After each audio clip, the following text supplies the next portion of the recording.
What's going on, guys? I'm Dave. Welcome to Less Than Normal, the only show on the internet that gives a fuck about how you feel.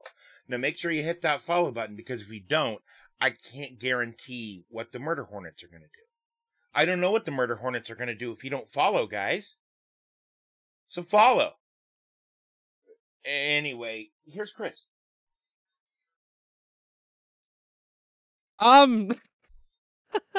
Hello, everyone, and welcome to Less Than Normal. I am Chris, and joined with me, as always, my partner in crime, Dave. And we have a special guest today, RCS Racing, a.k.a. Ryder. He is a friend of ours in multiple different Discord and Twitch communities. He is also a sim racer. Ryder, welcome to the show, man. Thanks. It's fun to be here. Do you want to talk about yourself a little bit? I know you used to stream. You want to plug a little bit of that? So I used to stream some sim racing stuff. I plan to get back into it once I can upgrade my computer a little bit more. But I mean, I just kind of, typical. You work, you make money, you put that money into computers and fun stuff, and do what you like. Indeed. Woo, fun stuff. Yes, we're all here for fun stuff. We got a good show for you guys lined up today. We got a bunch of new stuff to talk about. New video games will be released. We got a fun musician of the week. A bunch of stuff has happened in sports. I got some MCU shit to talk about that's coming. But first things first, David, how was your week, sir, while we were away? Well, I played Resident Evil 0 for the first time and beat it in 2 sittings. Not that the game is short. It was like a 13-hour campaign. I just sat down for like 6+ hours twice. Right. To play it. No, it's really good. It sets up Resident Evil perfectly. I will probably start Resident Evil itself Saturday morning. I played a little Assassin's Creed Syndicate over the last week, little Genshin. Which Man, you guys who didn't join in with it, you missed out, man. It's good shit. Yeah, no, it's a hell of a game. It's a blast. What else did I do? Oh, Fucking light doesn't work on my I installed the Resident Evil remake, and then I installed a texture uplift for it. Yep. So the high-res texture files that I downloaded, 9 gigs of textures. That's a lot, my guy. I don't have a problem. You have a problem. Stop the world! I want to get off. No, but like, dude, you saw what my Fallout New Vegas looked like, though. Yeah, that was wild. Yeah. No, it's just been fun people doing fun things. You didn't post the announcement in my Discord, you dick. I forgot. Listen, you know, Do my it brain's now. been everywhere. Also, do it. Instead of now. Instead of me eating dinner this week, it's Dave. Hi, I have pizza. Fuck you. Ryder, how was your week? My week was pretty boring, pretty normal. Just been working and go to work every day, come home late, and maybe get on the computer for a couple hours, eat dinner, and go to bed. That is. Oh yeah, see, Dave actually bought caffeine pills. Nah, I had run out. this does the trick right here. What's up? Well, no. Caffeine helps me regulate my sleep schedule. I'm an insomniac. Ah, gotcha. So I went to bed at a decent time last night. I got up this morning. And I recorded and edited the entire game section and put in the trailers, and it's a whole thing. Stick around for that. It's going to be different than it was. Oh yeah. So I partied last weekend. What up, Wookie? Yeah, I partied last weekend. My friends wanted to do a going away party for me. So we do beer pong at my house. This was the second going away party because we wanted to do another one. And apparently we're doing another one in a couple weeks because my friends are degenerates and just want to get fucked up. Who doesn't enjoy But- getting fucked up? Exactly. But no, it was a good time. We had a good turnout. A lot of people showed up. We didn't stop. The last person left at like 2 a.m. My dad and I were up to till probably 3 or 4. We both had a couple drinks afterwards, just hanging out. But other than that, yeah, I'm just getting ready for my move. For those of you that aren't aware, I'm going to be moving in a couple weeks from where I live. I'm going to be moving a few states over. Many states over, I should say. It's not a few, it's many. Yeah, I'm from Connecticut. I'm going to be moving to North Carolina. He's moving most of the states down. Yeah, exactly. Yeah. I think there are like 3 left. There is. There might be 3 left. Viking, it's not possible for me to cut any more hair off of my head. Hair does not exist on my head anymore. I figured you was talking about me. Yeah, no, I am bald. There is no hair to cut. Because I definitely need a haircut. Your eyebrows. I also definitely need a haircut, but for different reasons, Ryder. I train my mohawk as it comes in. This is actually like an 1/8 inch longer than this. That way it's easier to have it be a mohawk because there's a nice line already there by the time it gets long enough to do shit with. Yeah. We did have a fun little conversation we were talking about before the show started. We all obviously have ourselves drinks, but I'm drinking a Sam Adams Boston Lager, and we were talking about how in New England, every single bar has at least 2 different types of Sam Adams on tap. And what is it like in the Midwest for you guys? I'm not sure, like the tap situation at bars. So we usually have like Blue Moon. I love Blue Moon. Now I'm gonna say for like most bars worth their salt in the Midwest, you'll find Blue Moon or another like comparable Equivalent. wheat beer, because like they might have a local microbrew, Like wheat beer. or like a shock top, Or like a shock something top. like a Belgian wit, yeah. But yeah, Though I think Blue Moon is not considered a Belgian wheat. I think it's I think it's a new, newer style called an American wheat. I think it's an American wheat. Yeah, I could be wrong. Which I don't know that anybody else really does an American style wheat, but that's why it tastes like Bud Light Shock Top. I love Blue Moon. I honestly Blue Moon's enjoy. great. Yeah. I like have Blue never Moon. tried Blue Moon. It's like keep Shock your Top, fucking just fruit not out as- of my beer, though. God damn it! I It's know like how long it sat there. I used to tend bar. Fuck you. It's basically it's Shock Top, just not as orangey. Gotcha. Nope, It's the citrus note isn't as present. It's not as hardcore, but it's a good beer. Like if you get the option to try it, absolutely try it. I don't know. Blue Moon always felt a little nuttier than Shock Top to me too. We are talking about alcohol, yes, Wookie. I don't But know. yeah. In Indiana, it's mostly you got a couple IPAs from the surrounding areas, at least in northern Indiana, and then you get your typical. You got your Budweisers, your Coors, your Millers, Yeah. your imports, your Coronas, that kind of stuff.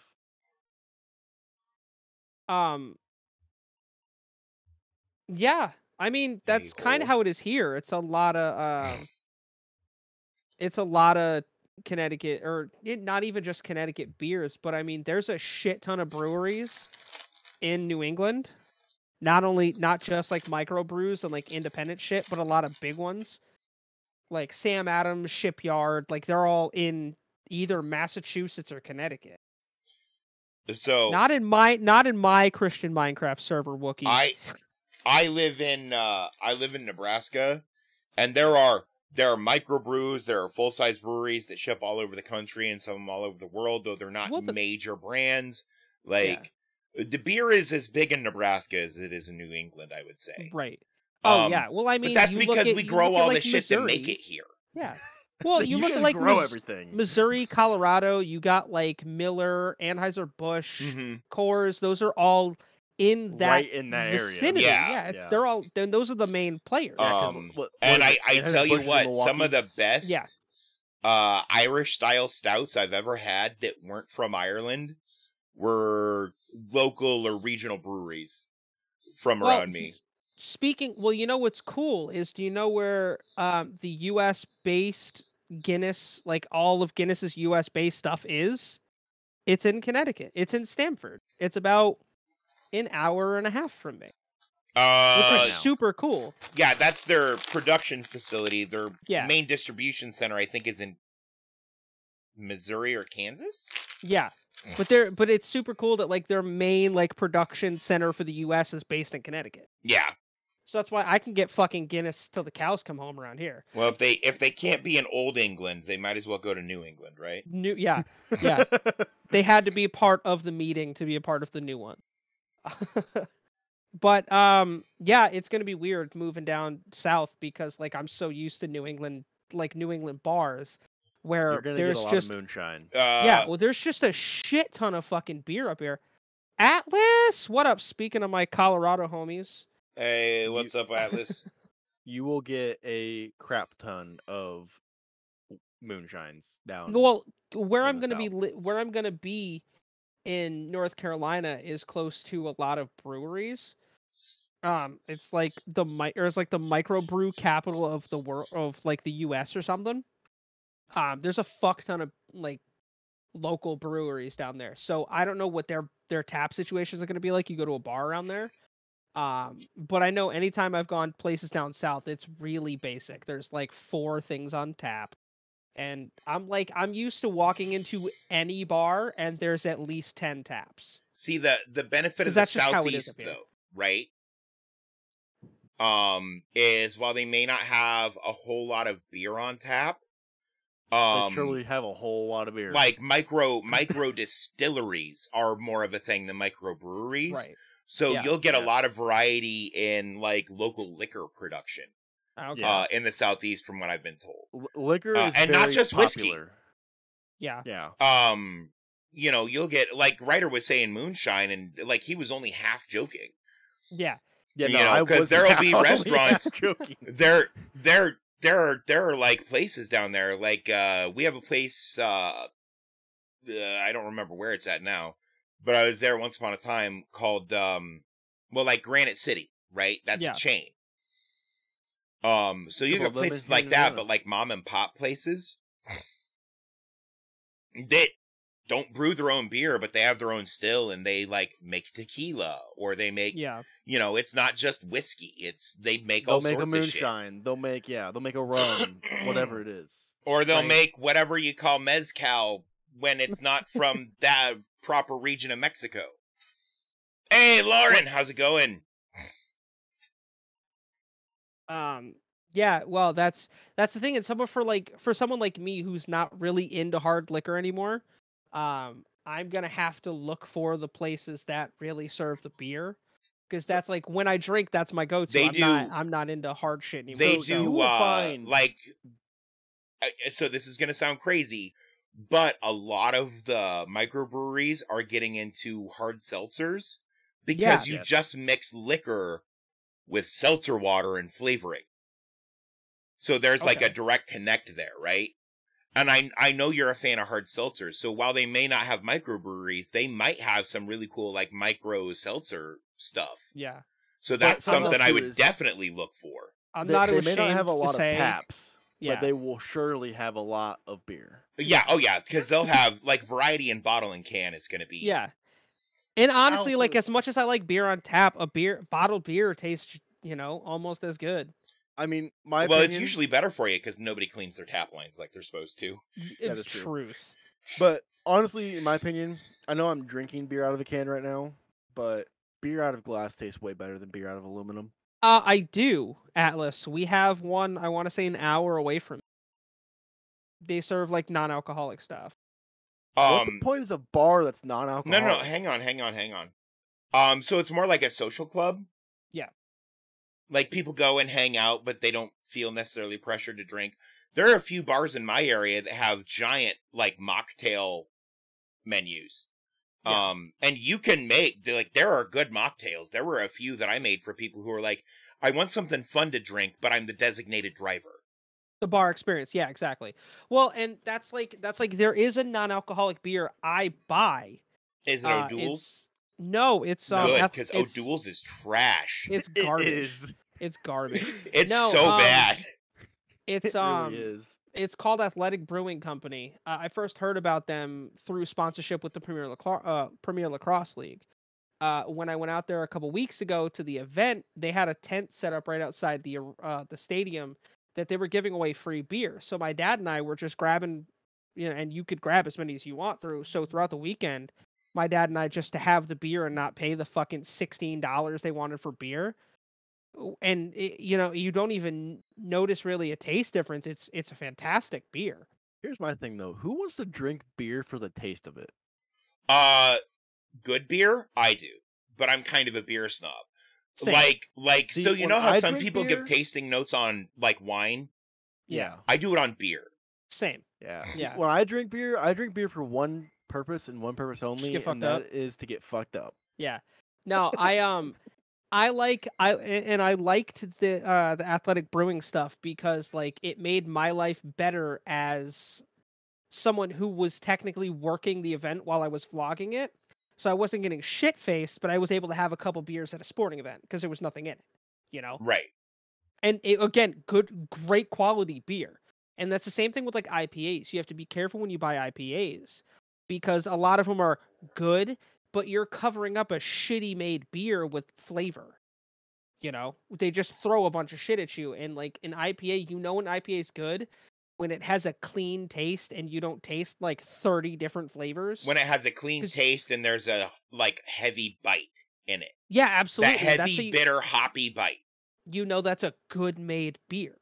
Well, it's like stouts. For me, Yeah. the gold standard for a stout has always been Guinness. Oh, and I'm yeah. not talking the shit they brew in the US now. I'm talking back when they had to import it still. When I turned Yeah. like 21.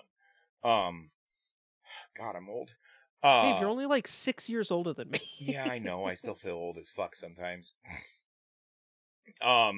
Because in a good stout, the first thing that's gonna hit you is like a dark, earthy Yeah. smell and taste, and then you're gonna get a little bitter with a little like umami, with like hints of like chocolate and walnuts, Right. or usually some kind of like nutty flavor. For me, it tastes like walnuts. And if you look at Guinness or any sort of stout, a good stout is not black. It's a deep, deep red. Like so deep that it looks black It looks until black, you get but it it's thin. actually and then it's red. That's a good stout. That's a good made stout. Except oatmeal stouts. Oatmeal stouts are black. I have had a good oatmeal stout. I had a chocolate truffle stout that was fucking phenomenal. They called it oatmeal cookie, right? Ooh, that sounds good. So it was while they were brewing it, they brewed like their standard oatmeal stout recipe, but they in their mash, but they also had cinnamon sticks. Ooh. So it was oatmeal with like a hint of cinnamon flavor. It was pretty good. But that being And it said, wasn't sweet. Right. I hate like beers that are like too sweet. A little sweetness is okay, but like there are some beers who go way over the line. And so I had a mango wheat beer, I want to say a couple weeks ago. It was a great beer. Like it had full taste. It was a nice citrusy, like it tasted like mango, but it got to the point where you can only have one of those, otherwise it's super sugary and sweet, make your stomach freak out. yeah, and there's a lot of beers like that, and then there's like the Shock Top Orange, right? Yeah. That's like the most sweetness I want out of a beer. Yeah. And I mean, I'm also partial to shandies. I really like shandies. A good shandy, like the Leinenkugel is my fucking go-to beer for the summer. A good shandy is technically it's beer and lemonade. Yeah, it's a lager with lemonade. Yeah. Specifically. Right. A good lager. Right. Yeah, Leinenkugel I think does it best. And speaking of, there's another Midwest company. They're out of Wisconsin. Yeah, Leinenkugel's out of Wisconsin. There's another one, Travelers, I think is Travelers. Out of I don't remember, but they're Travelers is the Midwest. It's Midwest somewhere, but it's good too. Two Roads is up here. I don't know if you guys have a lot of Two Roads stuff out that way. I've had some. Yeah. I tend they're to Connecticut. avoid bars. Same. So you just go to liquor stores and buy different stuff. Well, when I go to a bar, I spend a lot of money. Okay. Like my bar tabs go into the hundreds when I go to the bar. Jesus, Ryder. When I go to bars, my bar tab does that too, but I never have to pay for it because I'm a magician. Dave just makes the bill disappear. No. Like I only drink if somebody offers to buy me a drink. Yeah. And I drink all night for free. And see, I'm the person who offers to buy the drink. Right. So what I'm hearing is... But you're also the guy who, if you saw me stick a lit match in my face with nobody paying attention to me and do the jack-o'-lantern thing and then pull it out and blow it out and like whatever with it, you are the guy who would walk up to me and be like, what the fuck did you just do? Honestly, Dave, I probably wouldn't, because I'd be so fucked up. I'd walk up to you and go, that was fucking awesome. What are you drinking? Yeah. I was trying to give you the benefit of the doubt. Yeah.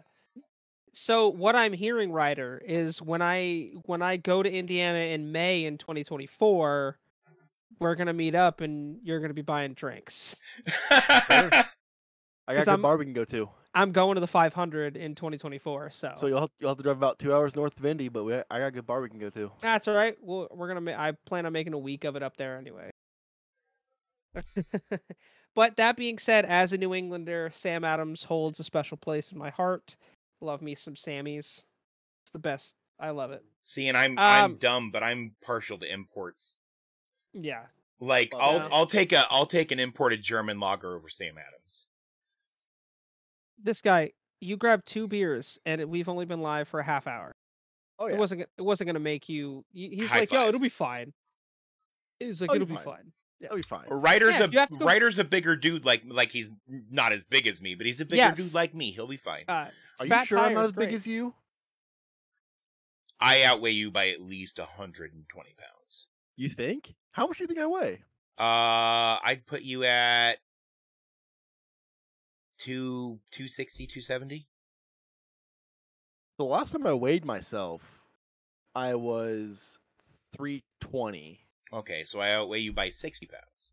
Well, but before that, before I started working out, I was about 380, 390. That's where I am now, but a lot of that weight is because I worked out all the time. I'm 155 pounds. Yeah, I'm like 2 of you plus. But I'm Oh. also 5'2". I'm gonna start calling you So- leg Yeah, I'm also Like- 6'4", because you weigh as so- much as my leg, right? And I'm Yeah. 6'2". So we Yo, got Fat some MC Tire is dope. Fat Tire is very good. Fat Tire is dope. Dave, do you want to go over the MCU stuff while I run to the potty really fast? Yeah, so Don't the do only it, it's a MCU mistake. thing that's really going on is She-Hulk comes out tomorrow. So as always, we'll talk about She-Hulk in kind of review and what's going on a little bit next week. But we're excited for it. Not going to go too deep into it. Those of you who are going to watch it are going to be able to watch tomorrow. Those of you who want news about it have already seen the trailer, right? But there's just Green Mommy has a soft spot in Dave's heart now. I'm not gonna lie. I watched the trailer 45 minutes ago. Yeah. And because of that, I am now going to watch it tomorrow when it comes out. Right. I mean, it's because it's a legal comedy, right? Like they're setting it up as a legal comedy, and Bruce is like, "You need to be a superhero," and she's like, "I want to be a lawyer." And then the part they show where, "Hey, I'm a lawyer. We do things by the book. The Book of Ashanti. No, the American Book of Laws. Judicial system. But her gestures and everything, it's just so perfect. It's just so perfect. Plus, we got a fourth wall break, which she's known for doing in the comics, which made me really happy in the trailer, so I know we're gonna get that. I'm real excited. And like, as far as I'm concerned, the MCU shows have all just been solid fucking gold. Oh, and it's funny because before even release is getting horrible reviews. So I'm Yeah, we were I'm kind of talking interested. about that beforehand. Yeah. People tend to shit on the shows, and they've shit on the last like 3. Even though Moon Knight was fantastic. I don't understand why people say Miss Marvel wasn't good, because it was. But those are the same people who said Thor: Love and Thunder was bad. Yeah, those guys are idiots. We are going to get a bunch of characters that are going to officially be introduced into the MCU. Because we've been waiting on Daredevil and Daredevil. Matt Murdock was already officially introduced into the MCU. Oh, well, yeah, true. He was Peter's lawyer.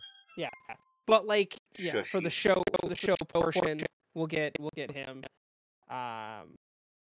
But no, I'm excited to see. That comes out tomorrow, so we'll talk about it next week. So here's the question though. I haven't seen anything of a villain. And I didn't see anything in the trailer. Yeah. So who do you think the villain's gonna be? Ooh. Also, here's my question: do we have a time for when this drops tomorrow? Do we know? It'll be at midnight tonight. It'll be midnight. Midnight yeah. tonight. Okay. Yeah. So what I'm hearing is I'm gonna stay up and watch this first episode at midnight tonight. That's normally what Dave and I do. Yeah. I don't know. That's a good question. Well, I guess a better question is who was usually the villain in the She-Hulk comics? Everyone? Exact. Yeah. So I don't read comics, so I never. Last So thing I heard about I Hulk would- is the Hulk. yeah. I think it would be an interesting place to introduce Doom. Yes. Considering we know we're getting a Fantastic Four film.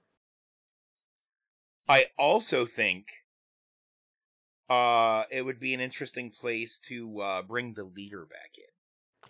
Oh shit. Because he was Yes. teased all the way back in 2003 in the Incredible Yeah. Hulk movie. When It's was also- that? He was also teased in the Edward Norton film too. The Edward Norton. Yeah, that's the Hulk. one I'm talking about. That one didn't come out in 03. When did it come out? The Eric Bana one came out in 2003. Oh, when did the Norton one come out? 5?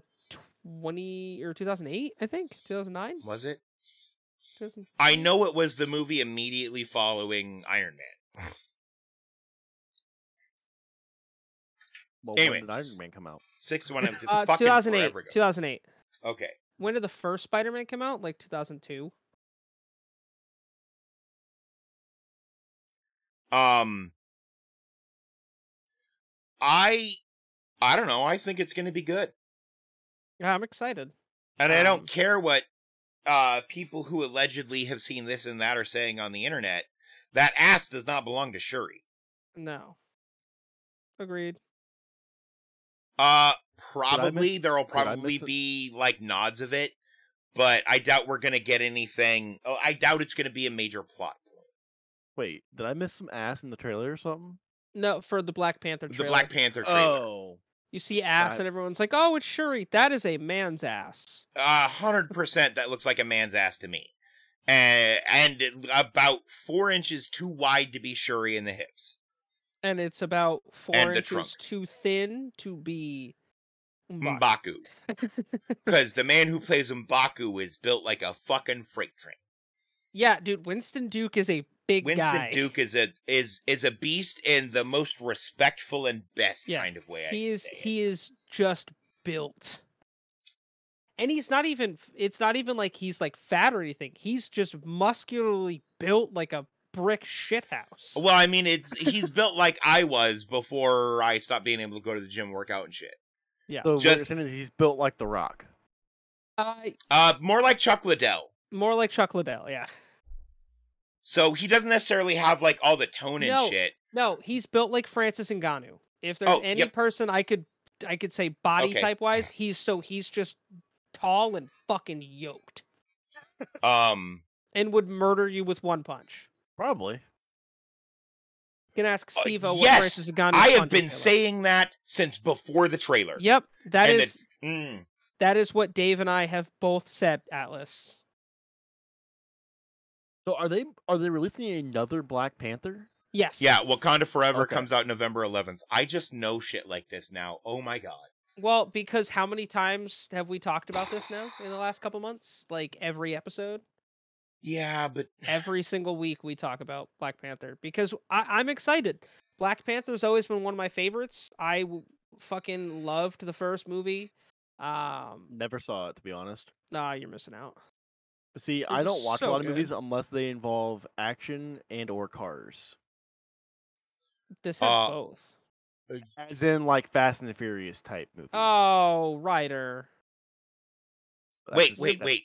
I will say the Gone in 60 Seconds remake with Nicolas Cage was fucking fire. Oh, it was so good. Pineapple Express is action and cars, at least for part of it. Yeah. So is 30 Minutes or Less. They steal a Datsun. Who the fuck steal a Datsun? As somebody who wants a Nissan and says, "Hey, this looks like a Nissan," Datsuns are collector's items. It is a Nissan.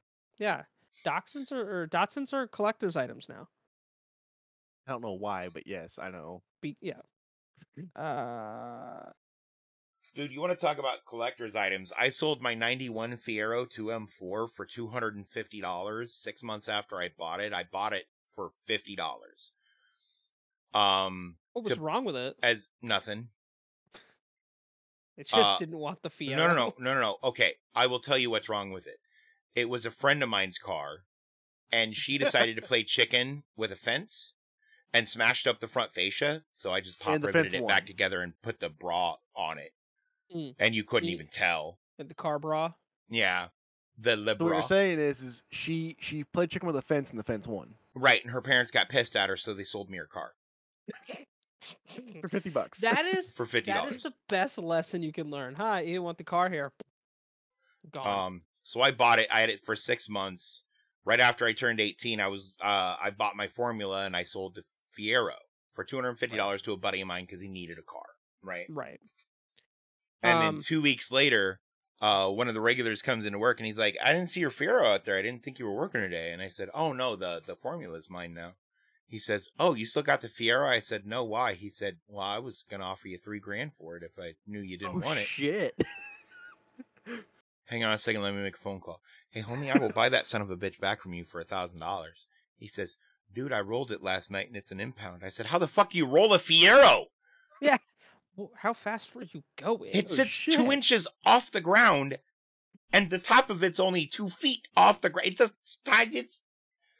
It's Yeah. basically fucking the street. How do you roll it? How did you Like roll it? that. Did you say? Did you say how you rolled it? So apparently, Allegedly. he had a little to drink, and he was driving, and there was a truck, like a rock hauler truck, like one of the Yep. with, it has the attached box and then the attached Yeah. box Yep. trailer behind it. Yeah. Yep. And it spit out a rock and went under the tire, and he swerved to miss the rock, but the rock rolled in front of his tire, and he already had angular momentum, and the rock just threw him on his roof. How big was this rock? Apparently it was like 2 feet tall and built like a slope. I'd say if it was 2 feet tall, it was the same height as the car. Well, yeah, but it was like a wedge. Like it was a wedge of rock. Because Right. it was hauling God. shale, and that's just how it snapped. Yeah. Oh, And I'm shit. like, well, that sucks. Well, there goes me making $3,000. Heck, if I Wheel. can find a car for $250 these days, I'd buy it every chance I get. Right. Dude, Well- the aluminum, the frame the Fiero is built out of is worth more than $250 now. You're telling me I can't find a car for cheaper than $500. Oh yeah, and at $500 you have to replace a transmission. You I have to know. replace I or did motor, that. just about everything. Yeah. or a motor, A transmission Or- or a motor, sometimes or both, or the depending on rear the car. or the rear cradle is bad and rusted out, or the Or car's it needs a new rusty piece of transfer crap. box, or $500. What needs to be replaced? most of the Yes. car. Just yes. And see, what The I left love bucket though, seat is fine. what I love though is when I get those $500 cars and they're pristine, and the people just want to get rid of them, Yeah. because then that makes a heck of a derby. Yeah, the like late 70s, early 80s Volkswagen, or not Volkswagen, Oldsmobiles. Yep. Welcome back, Wookie. Yep. Well, speaking of cars, gentlemen, I don't know if you know this, but NASCAR is releasing a 10-part miniseries, like documentary style.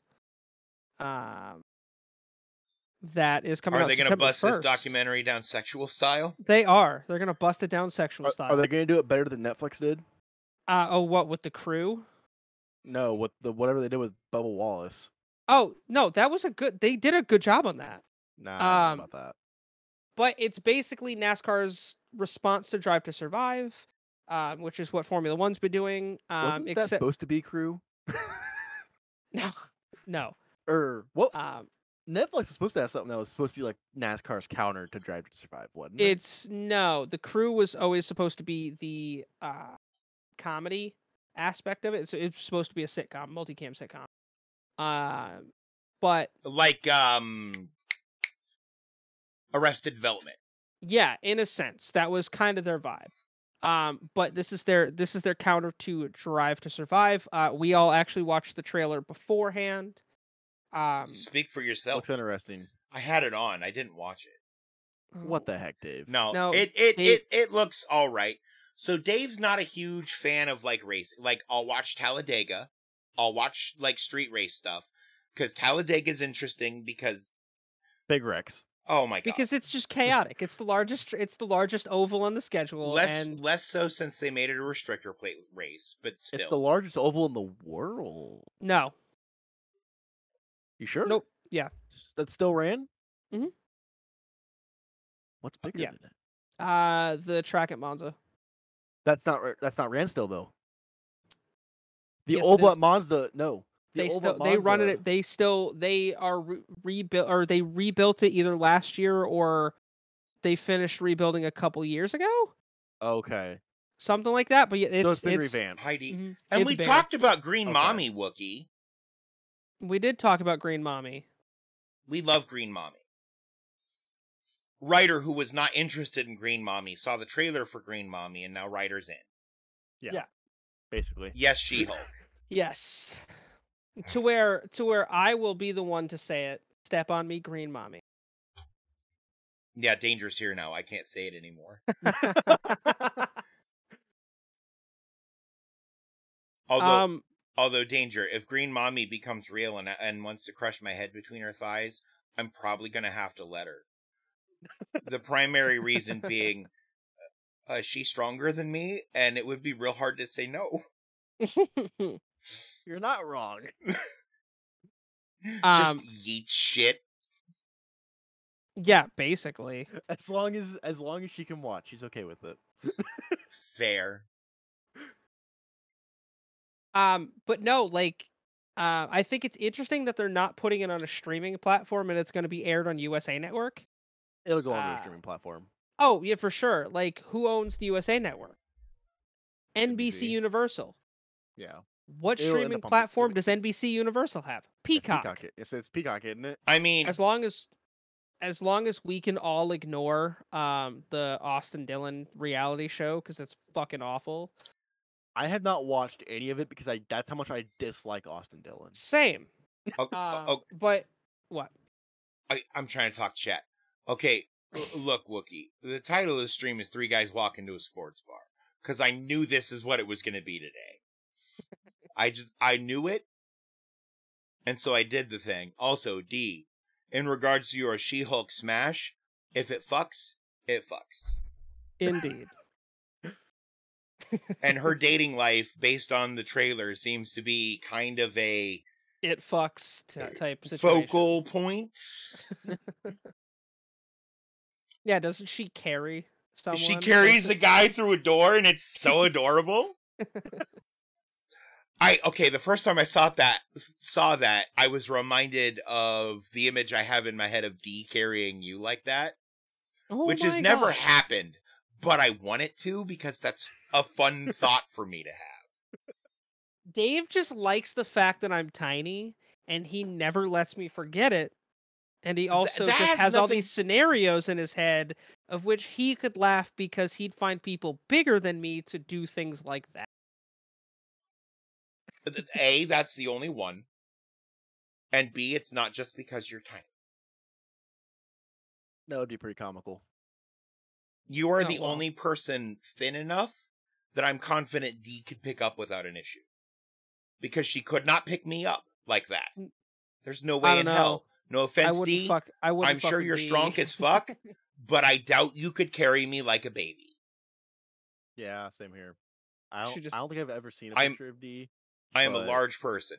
D's like 6 feet tall and like an athlete, but like, I'm a big person. I know these things. Yeah, I'm a big boy. But no, I'm here for it. She-Hulk looks amazing. Oh yeah. But yeah, no. Regardless, September 1st, NASCAR race for the championship will be out. I'm excited for that. I'm also excited. I think I mentioned it last week. But season 13 of Archer will premiere next Wednesday on FXX, and then following the next day, it'll be on Hulu. That's my favorite show. Anyone who knows me knows I talk about that fucking show 24/7. I love it. I'm super excited for season 13. I wonder if this will be the last season. I've been asking that for It's Always Sunny in Philadelphia forever. They're still going. So there's a lot of series that I feel like that is it the last season, and then it never is. Yeah. D. And then there's some series that it's where's the next season, and it was the last season. D. If I'm built Ford tough, that explains why I'm broken down all the time. You're not wrong. That's a joke. Don't buy American cars because they suck now. No, that's a joke. Don't buy Ford because Ford sucks. All American cars are pieces of shit now. Let's say it how it is. I mean, to be honest, the only car that's actually fully built in America isn't even an American car. It's Toyota. Exactly. And Toyotas are great cars. Hey. You know what other vehicle is built in America, at least for the American market? What? Ducati. Harley built. Oh, yeah. Yep. Well, yeah, but it's not built by Ducati. It's built by Harley. Yeah. Toyota is it's built by Harley for Ducati. Yes, Yeah, but Toyota Toyota is built by Toyota in the U.S. in America. And not only that, they're built in Kentucky. Their main Indiana. factory is in Evansville, Kentucky Indiana. and Indiana. So Evansville, Indiana. the funniest thing about Toyotas, in my opinion, is a buddy of mine had a Toyota truck that his granddad bought when it was brand new, and then he got And I something bet you different. that His thing is dad still had it. running. He had it. Hmm. They never had to do any major work to the Nope. engine or anything. The body fell off it around the frame Yeah. and the engine and the drive chain. Small Toyota trucks and small Nissan trucks will literally, the body will fall apart before the truck stops working. Yeah. Well, that's all Toyota still to this day. Like the car, the aesthetic portions will fall apart before the car stops running. But yeah, I think that's all I got for TV movie stuff. Anything else you guys want to add before we move on to the next segment? I started watching The Orville. You did, yes. It's real good. Also, Are you I'm obsessed? breaking out in, like, I have one hive, and I don't know Ooh. why, but it's itchy. Huh. So if you I see don't this know how red much- spot on my face, that's what it is. I don't Did know how you- much you guys watch Netflix and stuff, but if you guys have watched Manifest, I'm kind of waiting for the new season of that to come out. I It's a pretty haven't. interesting show. I've heard about it, and it's very- on my list. It's a very good show. I'm in the process of rewatching Entourage, which is a show from I think the early to mid 2000s that was on HBO.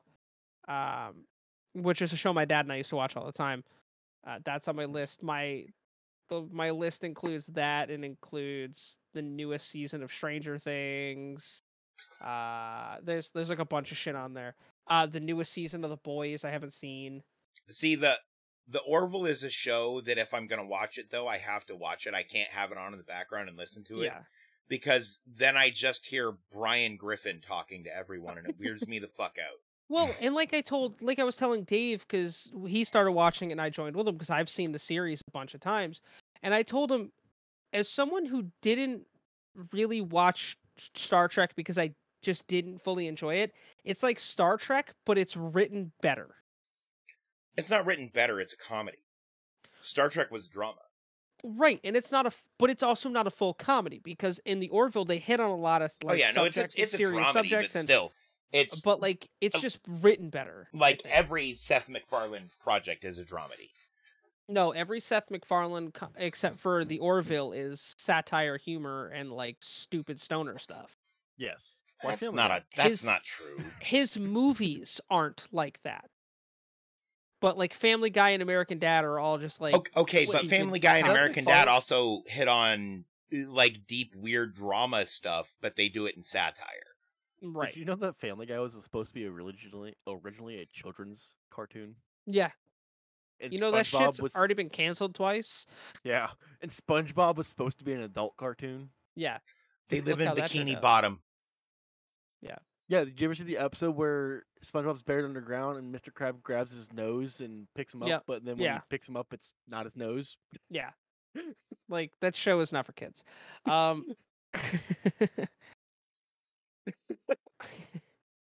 Dave, my friend, what do we have in the world of video games? Well, I did a whole Video thing on games. that. Let's watch it. It's new release time, and we got a lot on the docket, so let's get right into it. First, we're going to be talking about Cult of the Lamb, $24.99, released on the PlayStations, the Xbox Series X and S, Switch, and PC, developed by Massive Monster and published by Devolver Digital. It's an action game, released August 11th. The Steam description says, Cult of the Lamb casts players in the role of a possessed lamb, saved from annihilation by an ominous stranger, and must repay their debt by building a loyal following in his name. Start your own cult in a land of false prophets venturing into diverse and mysterious regions to build a loyal community of woodland followers and spread your word to become the one true cult.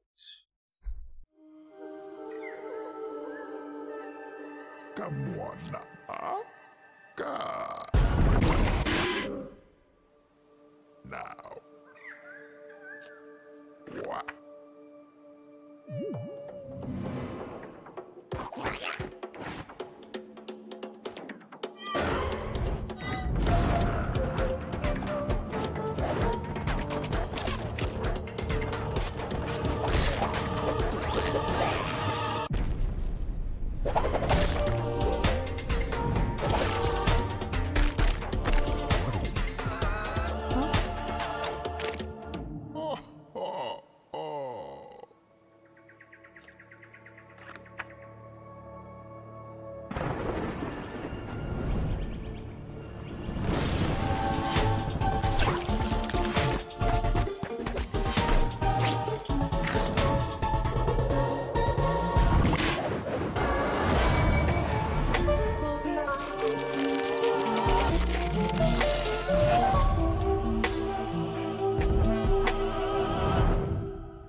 Next, I'm going to talk about Rumbleverse. Free.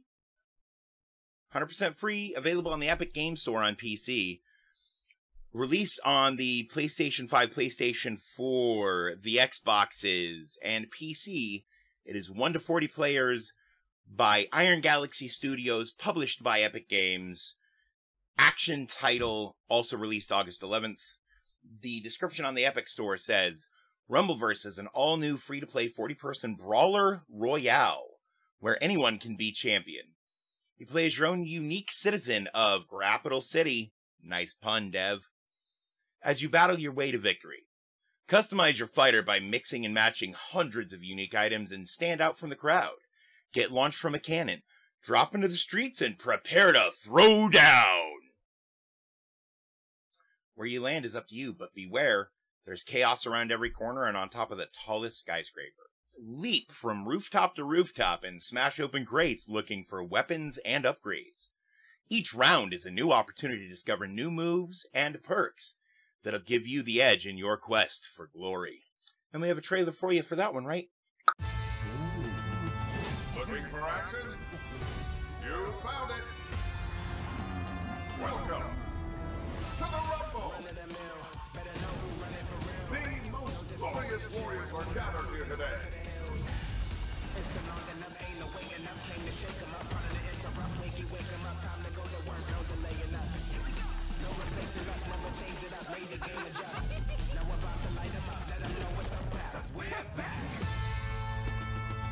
There's a real energy radiating off the competitors today. Too hot for real. Gasoline, I burn up the chill. Gasoline, I burn up the skill. Oh, massive hit! Going stronger, coming fresher, and we better than ever. Yeah, we're back.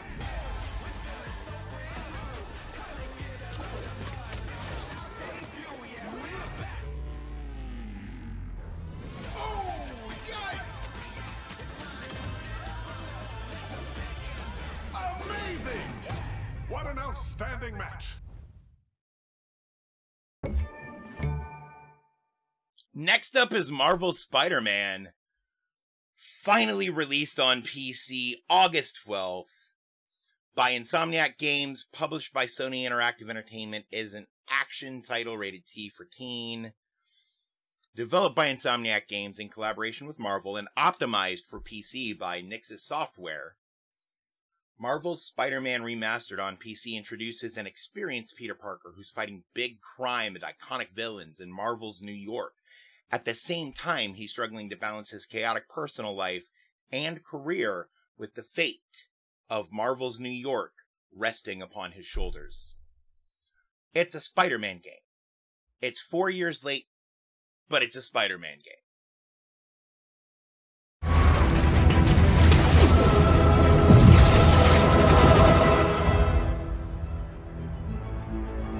The city is in danger. It needs our help. All of our help. All right, well, call the play, coach. Hello, New York! Coming through.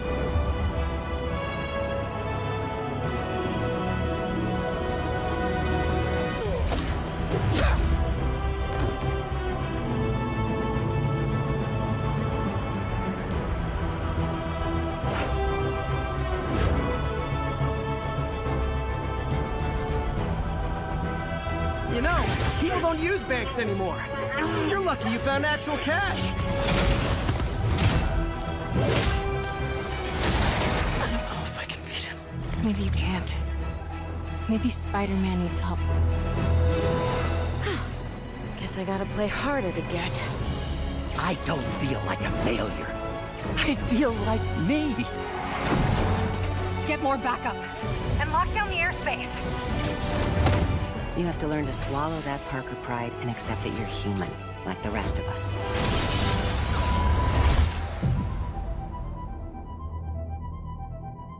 Hey, Yuri. I caught the bad guys, but... But what? You might want to bring a ladder. Next is Multiverses. Released on the PlayStations, the Xboxes, and PC, it is 1 to 4 players by Player First Games. The publisher is Warner Brothers. It's a fighting game, rated T for teen, released August 15th. The Steam description says Multiverses is a free-to-play platform fighter that lets you team up with your friends using some of the most iconic characters, including Batman, Shaggy, and more. Get a load of this! Whap! Multiverses is a new free-to-play platform fighter featuring an ever-expanding roster of iconic characters. Characters are the backbone of Multiverses. Get strong! So as you play the game, you'll earn gold, allowing you to unlock any character you want. If you aren't sure a character is right for you, go ahead and try them out for free in the lab. Choose from the free rotation of characters available to find your favorite.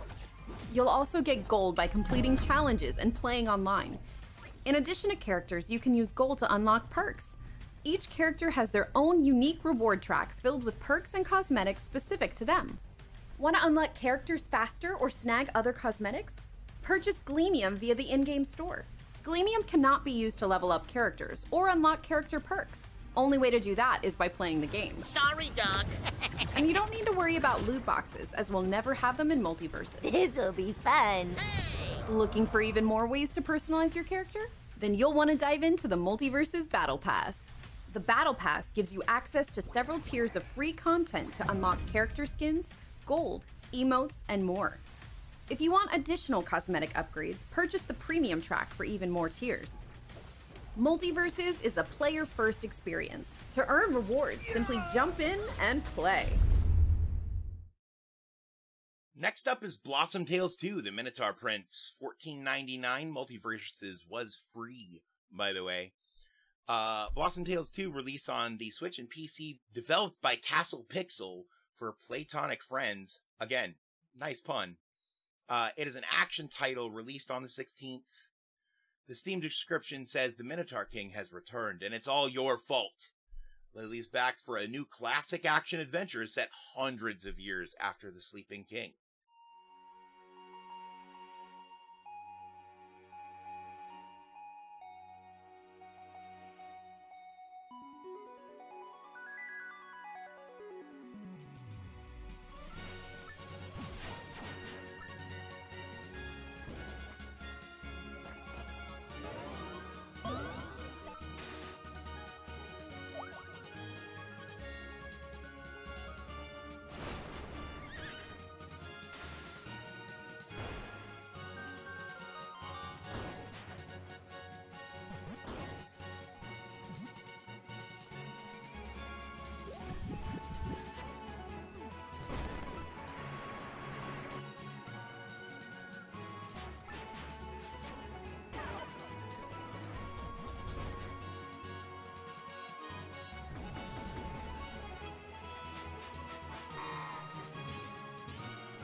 Next up is Roller Drone, $29.99, released for the PlayStations and PC. It's a single-player game developed by Roll7, published by Private Division. It is an action sports title, released the 16th.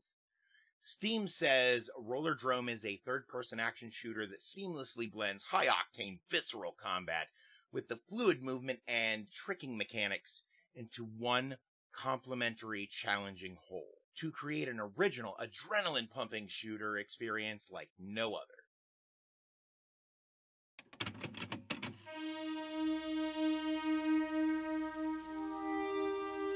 In the year 2030, a new blood sport grips the globe. And in the arena, there will only be the victorious and the dead.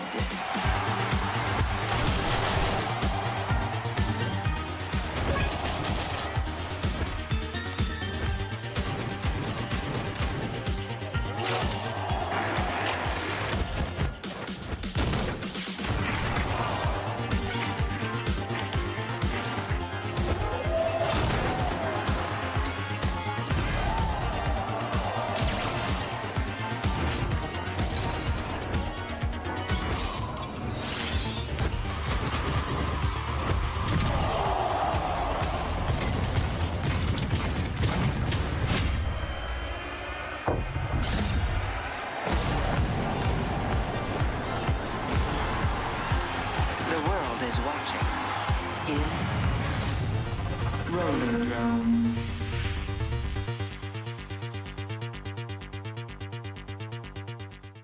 And last but certainly not least, our little marshmallow, Kirby's Dream Buffet, $14.99, available now on Switch, 1 to 4 players, by HAL Laboratory for Nintendo.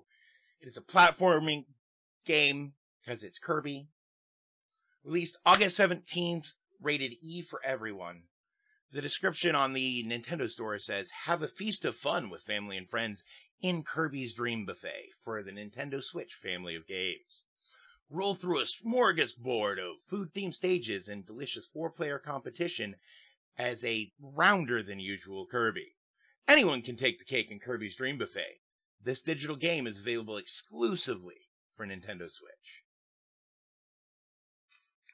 Those are the games that have released over the last week. We're going to talk about them a little bit. But I felt like I had seen all the trailers, but you guys hadn't. I wanted to make sure we were all up to speed. So the first one, Cult of the Lamb. First off, my good friend Perfectly Techno was playing it on a stream the other day. It seems like a lot of fun. And it's the publisher is Devolver Digital, but I haven't heard of the developer before. You were saying you saw somebody playing it too yesterday, Chris? Yeah, there's a streamer that I watch. She was playing it, and I'm sitting there watching. I'm like, I want this game. Like 100%, I would buy that. Oh yeah, no, it looks like it would be a whole lot of fun. And then after that, we showed the trailer for Rumbleverse, which is done by Iron Galaxy and Epic. It's the Fortnite, but you hit people instead of shoot them. Yeah, there's no building. It didn't look like. Yeah, it doesn't look like there's any building, but you Which basically you end up being like superheroes kicking the shit out of each other. Is kind of the vibe I'm getting from it. Looks like a fun game. Looks like it could be a good time.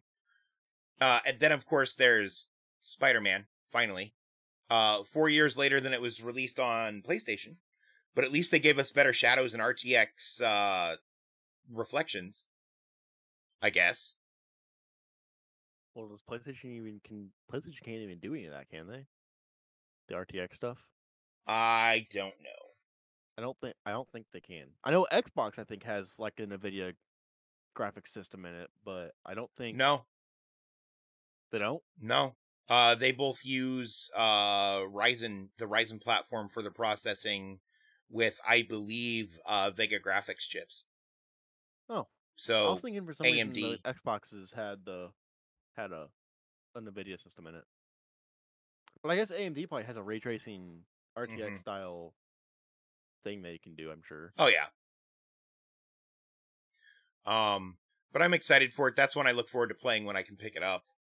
And then Multiverses. I have actually mentioned this before on the channel, but I really like Brawlhalla. And this looks like Brawlhalla, but different. So it could be a lot of fun. That's best way to describe it. Also, I think there is a fair chance that because it is from a bigger developer, it might draw a lot of the Super Smash Brothers crowd. Like the Super Smash Brothers competitive crowd, as long as the controls are solid. Because if the controls are squishy, nobody's going to like it, nobody's going to play it. Right. Right. When you're talking a platform brawler, your controls have to be tight. But it could be a lot of fun. I'm looking forward to beating people with a hammer as Harley Quinn. Not a bat, just a hammer? Well, yeah, she uses a big hammer in the game. I thought she had a bat too, though, didn't she? So modern incarnations of Harley Quinn use a bat, but it looks like they're going based on the Harley Quinn from Batman the Animated Series, who had the big fucking mallet. Gotcha. Then there was Blossom Tales 2, the Minotaur Prince. I'd never heard of Blossom Tales. I'm probably going to have to look into it because I like The Legend of Zelda, and it looks like it's trying really hard to be, at the very least, in that same genre.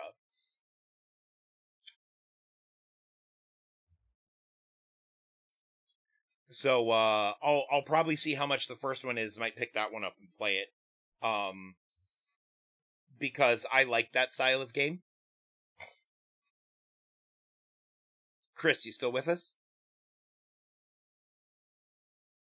Oh no, we lost Chris. His internet might have cut out. Because they're doing Dang some work internet. on it. Dang it. Dang internet. And then Roller Drome, which Chris is excited for, already plans on buying it. I'm excited for it. I'm going to want to play it as well. It just, it looks like, not visually, but like, it looks like the same kind of experience going in as I had with Mirror's Edge, where it was something a little different than I was used to. Welcome back, Atlas. Chris should be back with us shortly, Hopefully. I hope. Because I don't have much for sports if he's not back. But that was kind of my role of being here. Oh yeah. But no, Roller Drome was fucking great. Or looks fucking just so good. It does. It looks like it could be a good game. And then Kirby's Dream Buffet. Nintendo can get weird about stuff sometimes, so I didn't go out of my way to get a trailer for it. But it looks like a cross between Fall Guys and Mario Party. Fall Guys is fun. Fall Guys is fun. Mario Party's fun. But here's my I don't thing. think I've ever played Mario Party.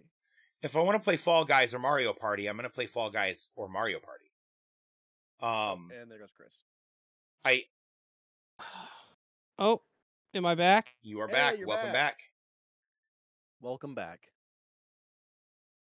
Well, you are back. And he's gone again. That being said, if you have a huge hard-on for pink marshmallow fluff, you'd probably be into it. But I don't know. With Fall Guys. I love Kirby, but I don't think that's my thing. Now, if they'd released like a regular Kirby like mainline style game, I'd be all over that. The Kirby games have always been great.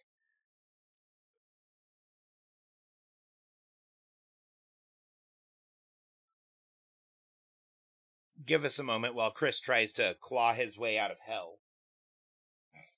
Yeah. So I'm not even sure what, in terms of the music, I can... Oh, the music I can handle. But, while we're waiting for Chris, chat.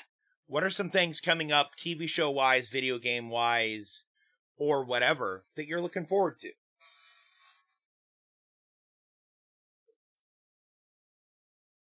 What do you know that we don't? Also, my cup is empty, so I'm going to have to go fill it in a hot minute. I'm about to have to go to the bathroom in a hot minute. I'm going to try to make it to the end of this thing, but... Oh, no, if you need to go use the restroom, go use the restroom, my guy. Go. I don't want to leave you here by yourself without Chris. Go. Go. Alright, I'll be back. Be gone. It's the Dave Show now. I have conquered all.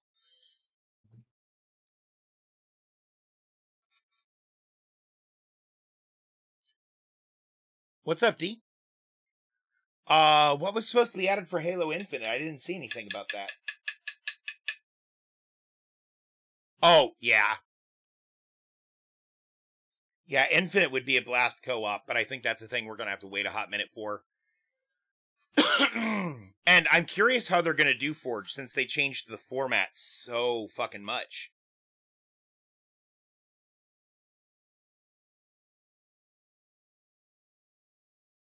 I should be back.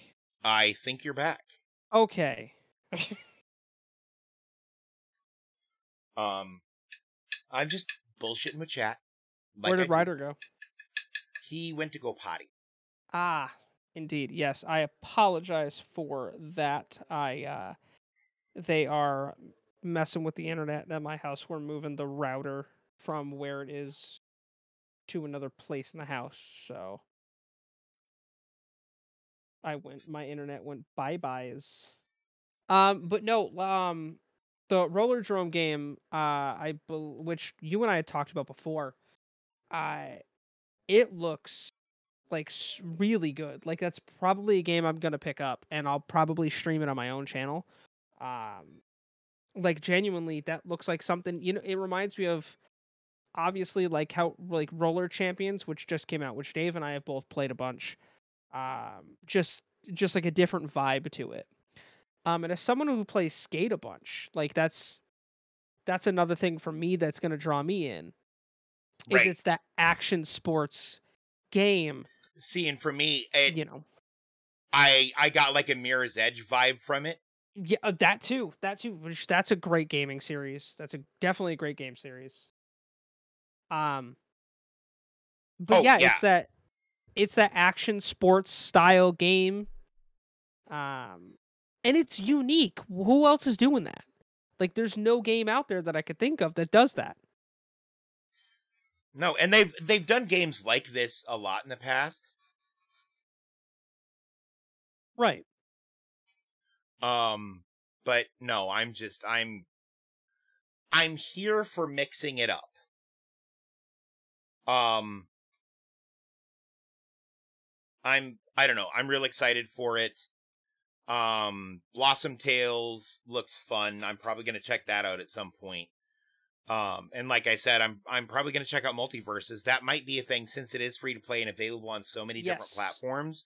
That might be a thing that we end up doing for community game night at some point in the near future. By the way, cheers, folks. My drink is empty. I'm gonna have to go get a couple beers when Ryder gets back. When you guys start your sports segment. Yeah. Oh, by the way, there is a cat sighting. Not the normal cat, but there is a kitty on my bed. Yep, behind all your stuffed animals. I see it now. They're not stuffed animals. They're pop figures. Oh yeah, I see a Deadpool in there. Yep, that's the whole Voltron collection too. Oh, the Voltron head looked like a stuffed animal. Yeah, a stuffed animal. Yeah, it's a that's the whole, and like right in front of it too.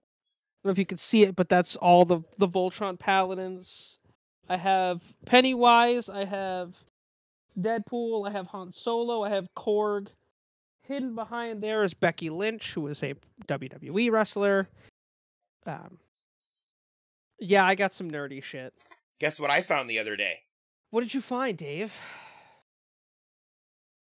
Oh, that's cool. Also, Chris, welcome back. Oh, thanks. Yeah, I was telling they're doing stuff with my internet, so I went out for a minute.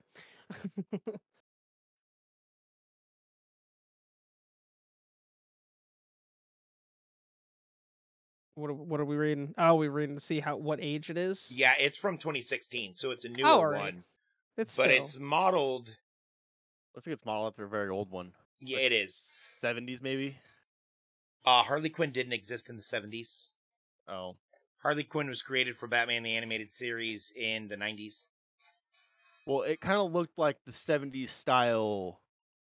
Oh, like yeah. Action figure cartoons, why I say the 70s. Yeah, 100%. But no, that's Harley Quinn's classic look from the Batman the Animated Series.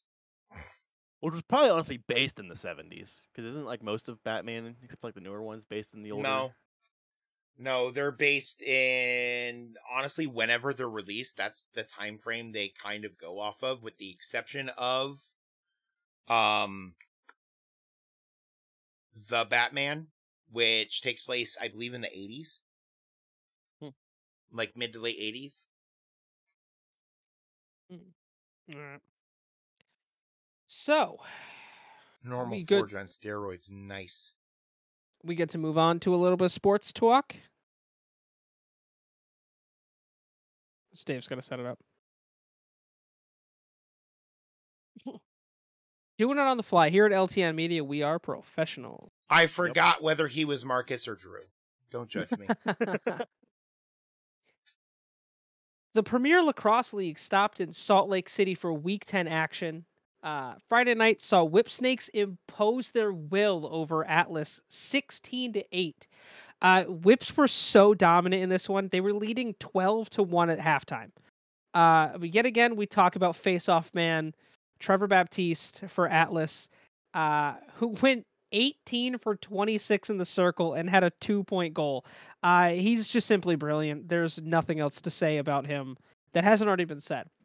Whipsnakes attackmen Zed Williams and Matt Rambo combined for 4 goals. Or I'm sorry, they combined for 7 goals and 5 assists.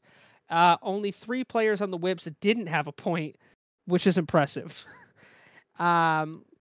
Redwood snapped the Water Dogs' 5-game win streak with a 14-12 victory.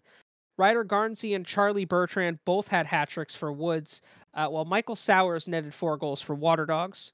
On Saturdays, Archers beat Chaos 11-8. Tom Schreiber scored 4 goals for Archers, with one of them being a 2-pointer. And Chrome beat Cannons 11-9 to round out the weekend. The rookies for Chrome are lighting it up. Brendan Nickturn had 4 assists, and Logan Wisnauskas had 3 goals. Those two are a hell of a combo. Lyle Thompson scored 2 goals and had an assist for Cannons. Got to cover him. He's the best player in the world. Regardless if that team is winning or losing, Lyle Thompson is a factor. The league heads to Seattle for the final week of the regular season. Saturday's games are Chrome taking on Redwoods and Archers to finish strong against Water Dogs. Sunday's games will be Whip Snakes look to continue their dominance as they play Cannons, and Atlas will try to rebound against Chaos. All games will be broadcasted on ESPN Plus this weekend. But speaking of PLL players, 3 players have been signed to make their indoor debut with the National Lacrosse League this winter. Chrome faceoff man Connor Farrell signed a 1-year deal with the San Diego Seals, while Chrome attackman Logan Wisnauskas and Whip Snakes attackman Keegan Khan both signed 1-year deals to join the defending champion Colorado Mammoth. A couple other notable moves in the NLL right now. Joe Resiteritz signed a 3-year deal to go to the Philadelphia Wings, and Corey Small signed a 1-year deal to join the Toronto Rock. Just a couple big free agent moves. Free agency started a couple days ago in the National Lacrosse League. I'm expecting through the rest of the week to see some other crazy moves. I'm really excited for this year to see Connor Farrell take on the best in the NLL and to see what rookies Logan Wisnauskas and Keegan Khan can do. Logan Wisnauskas has been killing it in the PLL, so I want to see how his game transfers over to box, or box lacrosse, which is what indoor is called. The WNBA playoffs are set to start tonight after what's been a very interesting season. Round 1 matchups are Las Vegas Aces will play the Phoenix Mercury. Chicago Sky will take on the New York Liberty. The Connecticut Sun will face the Dallas Wings. And the Seattle Storm will play the Washington Mystics. From a hometown bias standpoint, I'd love to see the Sun break through. They've come so close so many times. I was even at Game 4 of the 2019 WNBA Finals when they lost to Washington. They get so close. I'm hoping they can finally break through and get that championship. Seattle is also hungry to win one last championship for Sue Bird, who's retiring at the end of the season. She's had a Hall of Fame career. For those of you that don't know Sue Bird, Google her. I really believe though that this is Las Vegas's championship to lose. They've been the best team all season. I feel like it's not going to be a contest, but you never really know. First games are tonight on ESPN and ESPN2. I believe the first game starts at 8, second game starts at 10. Go check them out. Go give those ladies some love. WNBA is a great league. They're doing great things over there. The basketball's fantastic. Yeah, definitely go check it out. If you're into basketball, go watch. Ryder, this is where we get to the fun part that you and I could talk about, the racing point of the show. IndyCar had the weekend off, but they will return this weekend at Worldwide Technology Raceway for the final oval of the season.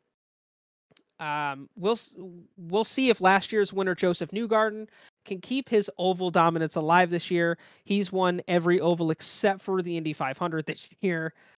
IndyCar did just announce a few minutes ago that they will be running a 9-car rubber-in practice for the High Line at the track. Worldwide Technology Raceway is predominantly flat. The bottom line is usually the most dominant, so they're going to try to rubber in either a middle line or a high line to see if we can get cars spread out. Coverage begins Saturday for the Bar Marino Automotive 500. That'll be Saturday at 6 p.m. on USA. The NASCAR Cup Series ran at Richmond Raceway this past weekend as things are getting tight with 3 races left in the regular season. 2 now. Now 2, yes. Yeah, Watkins Glen this week and Daytona next week. And Daytona next week. Kevin Harvick. Both be wild card races, and yes. Oh, Kevin yes. Harvick. Kevin Harvick took the win, which is his second straight victory of the season. Well, it's a second win of the season and a second straight win. Christopher Bell made a hard charge late in the race with different pit strategy and was 1 lap away, if not 1 corner away from passing Harvick. I would say it's closer to 1 corner away. Yeah, but alas, he did run out of time. This was Harvick's 60th career Cup Series win, which puts him tied with Kyle Busch for 9th on the all-time wins list, which, for the record, if you're not aware, this was his 100th overall race victory through all of the NASCAR series, which puts him top 3 all time, I believe. Something like that, yeah. I believe it's top 3. Else too is that's been real big for Harvick is these last 2 weeks. Before last week, he'd gone almost 2 full seasons without a win. It was almost 2 years. His last win was in August of 2020? Something like that, yeah. Or August of September. Yeah. It's been almost 2 full seasons since he last won. Oh yeah. So I looked for I know Chase Elliott's been the main talk for the championship favorite, but I look for Kevin Harvick to give a decent run at it. I had keeps his hot streak up. Right, and I had said to friends of mine that I went over to a friend's house to watch the race. I was like, the whole series should be afraid because Kevin Harvick is back. Kevin Harvick has had the nickname the closer his whole career because at the end of the race, he seems to be the guy that shows up and is the strongest car and knows how to close them out and win the races. You don't just win 60 races in the Cup Series for nothing. Yeah. I think the fact that it's been almost 10 years since his first and only Cup Series championship, I think he's hungry for more. And I also look at the fact that he's in his mid-40s and a lot of drivers run their best in their mid-40s. I'd say watch out for Happy Harvick moving forward. Yeah. The rest of your top 10 was, like I mentioned, Christopher Bell finishing 2nd. 3rd was Chris Buescher, who was his best finish of the season. Wait, gotta correct you there. Christopher Buescher. Oh, yes, I'm sorry. As Dale Jr. coins Christopher Buescher. And he's now officially changed his Twitter name to Christopher Buescher. Yeah, I heard about that was changed like yesterday or today. Yep, he changed it yesterday. But yeah, he finished 3rd. A shout out to Roush Fenway Keselowski Racing. Yeah, RFK. They both ran well. Brad ran really well. Obviously, the finish didn't end up the way you wanted, but Buescher was close to taking the lead from Harvick, who was one of the fastest cars. The spring race Richmond winner, Denny Hamlin, finished 4th. Chase Elliott finished 5th. 6th was Joey Logano, who was strong all day. 7th was Martin Truex Jr. I got to give a shout out to 8th place with Eric Almirola, a great finish. Kyle Busch finished 9th, which snapped his 7-week streak of finishing outside the top 10. Granted, what was it? 1 or 2 of those have both been disqualified. One of those. Yeah. So, like he said in his post race, he's had speed. It's just one of those things. It's just been some unfortunate circumstances. Yeah, things haven't worked out his way, but he finished 9th, and rounding out the top 10 was Ryan Blaney, finished 10th. We have more on him in a minute. So, something else real quick on Eric Almirola. I want to throw some clout to that Petty GMS camp. They've really turned it around this year with that 43 car. Oh, 100% they have. Yeah, Sushi, a lot of people don't like the Busch brothers, but I fuck with both Busch brothers. I don't fuck with Kyle. Kyle can go die in a hole. Kurt, on the other hand, though, he's a pretty cool dude. I like Kurt. I've met him personally. He's a cool dude.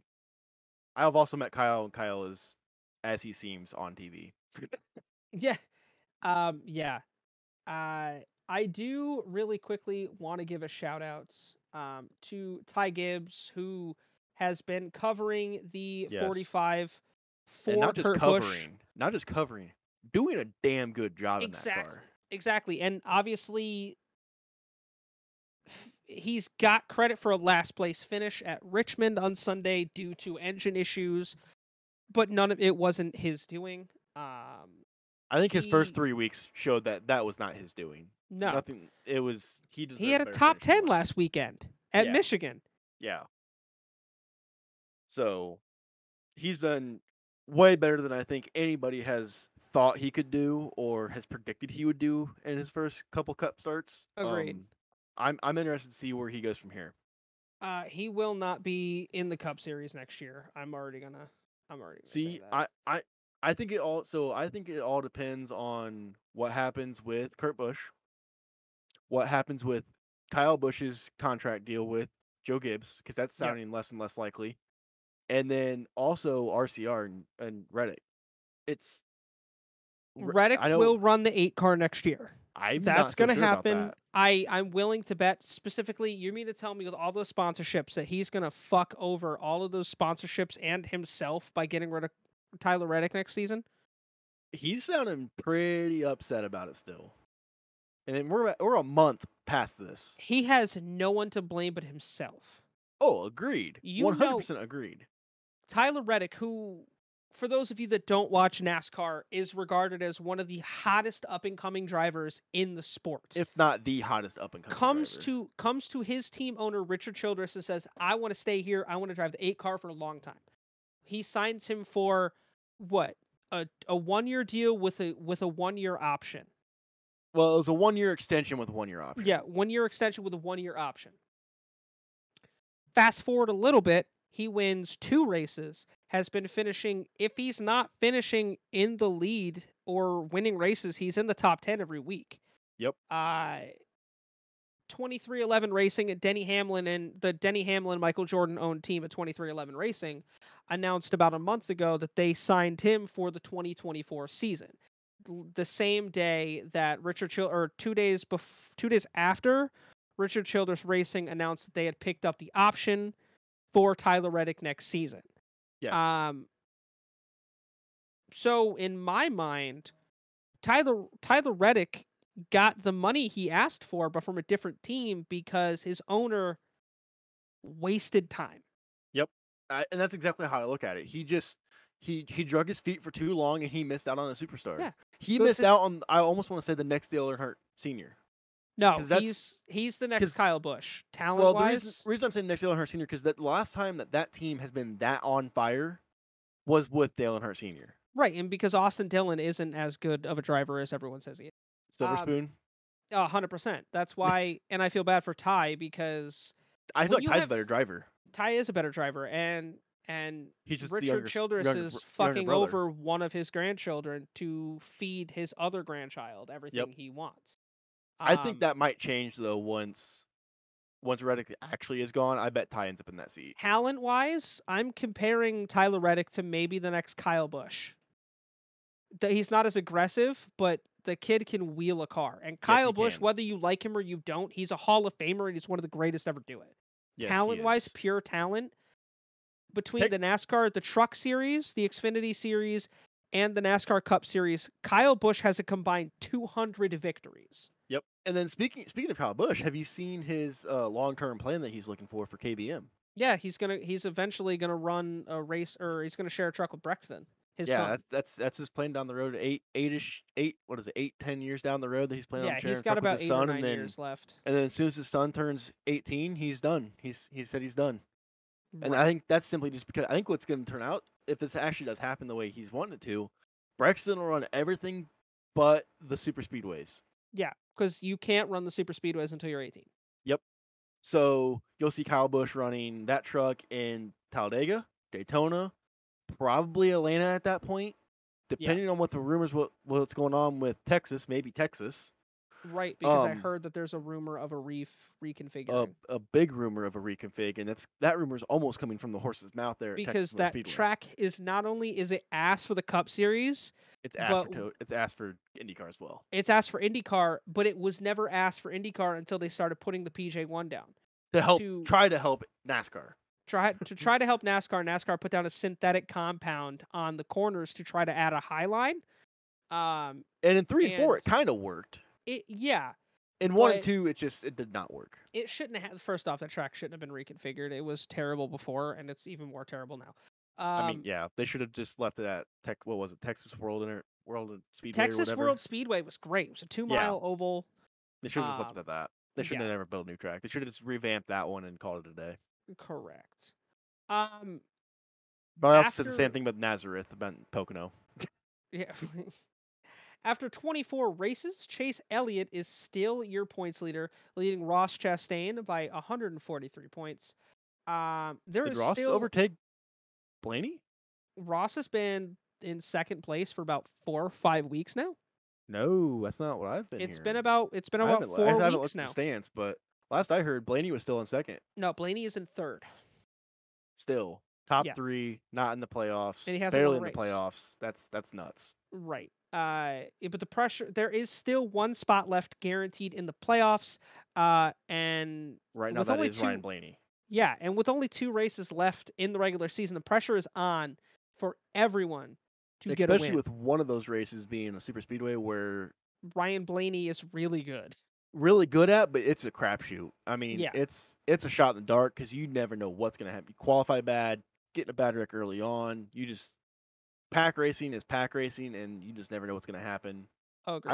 I look for Watkins Glen to be a good chance for Martin Truex Jr. because he's typically good on the road courses, although Toyota has not been great this year. Right.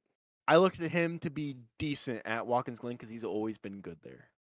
Right. Well, there is an outlier this weekend that that is going to be a part of the race. The series heads to Watkins Glen International for the Go Bowling at the Glen, where 2007 Formula One champion Kimi Räikkönen will be making his NASCAR Cup Series debut in his first race in a NASCAR National Series since 2011.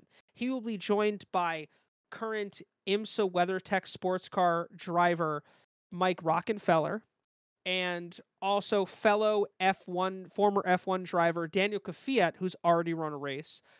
Those 3 will be making their entries into Watkins Glen. I believe one of those is in the Project 91 car, isn't it? That would be Kimi With Räikkönen. Trackhouse. Yeah. Yep, Kimi Räikkönen will be piloting the Trackhouse Racing number 91 race car. And I'm going to be honest, as someone who's watched F1 since 2009, I honestly look for Kimi Räikkönen to have a very, very solid day. I think he'll have a solid day depending on how fast he can pick up the car. He's already run test laps. I know he's already run test laps, but and test they laps said he's and racing condition are completely different. Yeah. Well, they said he's on par with a lot of the current top guys. So, Kimi Räikkönen, 21 wins in F1, 2007 world champion. I would imagine the guy's going to figure it out super fast. I think it's going to be a good race. Oh, I'm excited. I'm excited to watch it on Sunday. I think it's going to be a really good race. Well, coverage begins on Sunday at 3 on USA. Big news that did break today that I mentioned, the aforementioned Ryan Blaney has re-signed a multi-year deal with Team Penske. Blaney, who has won 6 Blaney, who has 6 wins, 49 top 5s, and 83 top 10s while piloting the 12 car for Team Penske since 2018, has also not won a points-paying race this season, but he did win the All-Star race. He's been really close. Yes. No specifics of the deal have been released at this time. Just that it is a long term. It is a It's a long. They don't even use the words long term. They say Ryan Blaney will be with the team for the long term future. Yeah, for the far out future, or very, very vague. Blaney's not going anywhere. I don't think Blaney's going to go anywhere. He's not going anywhere. They'd be really dumb to get rid of Blaney at this point. He's a really good driver. As someone who has 2 favorite drivers, one of them being Ryan Blaney, I'm super excited to hear that he's staying put in the 12 car. The kid can win. He's proven it. He can win at any type of racetrack, and he's already proved that. This year's with so much parity this season, 15 different winners. It's not anything against his driving ability. It is more of just being in the right place at the right time this season. Obviously, Yes. winning the All-Star race, that's a huge deal. Granted, it's not a points-paying race, but it is a win this season. So we'll see if It he proves can that he get can win in the car. Yeah, yeah. And if he does manage to get in, they go back to Texas in the playoffs, I believe, don't they? Or have they already been to Texas twice this year? No, they don't go to Texas. They only go to Texas once. Well, twice counting the All-Star race, but they only go to Texas once. But they've already gone to Texas once this year. Yeah. Okay. Which is good. I'm glad they get it out of the way. I hate that drive. Yeah, it's awful. It's bad. He's a good super speedway racer. He's won at the Roval. First year of it. Yeah, when kind of handed to him, but hey, he did win it. A Take it where you can get it. Yeah, take it where you can get it. So he's really fast also at tracks like Las Vegas and Kansas, as well as short tracks. So we will see how that pans out for him. I'm excited. I'm hopeful. Ryder, I definitely want to have you on in a couple weeks for the regular season finale. You and I could do a breakdown of the playoffs, what we think, who we think is going to win, who we think is going to move on to where.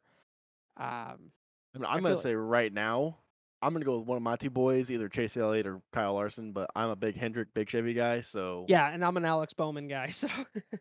I think Alex Bowman has the potential. He's had a rough year this year. He's had a rough couple years. He won 4 races last season. Yes. But look how many Larson and Elliott won, though. Kyle Larson won 10 races last season. Look. In Cup cars. Look. Yeah. I'm just going to say, even a broke clock is right twice a day. Truth. I don't know. I'm excited to see how the regular season shapes up. It's going to be interesting. It for sure is. And I think a big thing is going to fall this weekend if we get another winner, because then it starts to go. Okay, so now it starts to come into least amount of points with a win. Right, and I explained it last week. There's a 36 race schedule.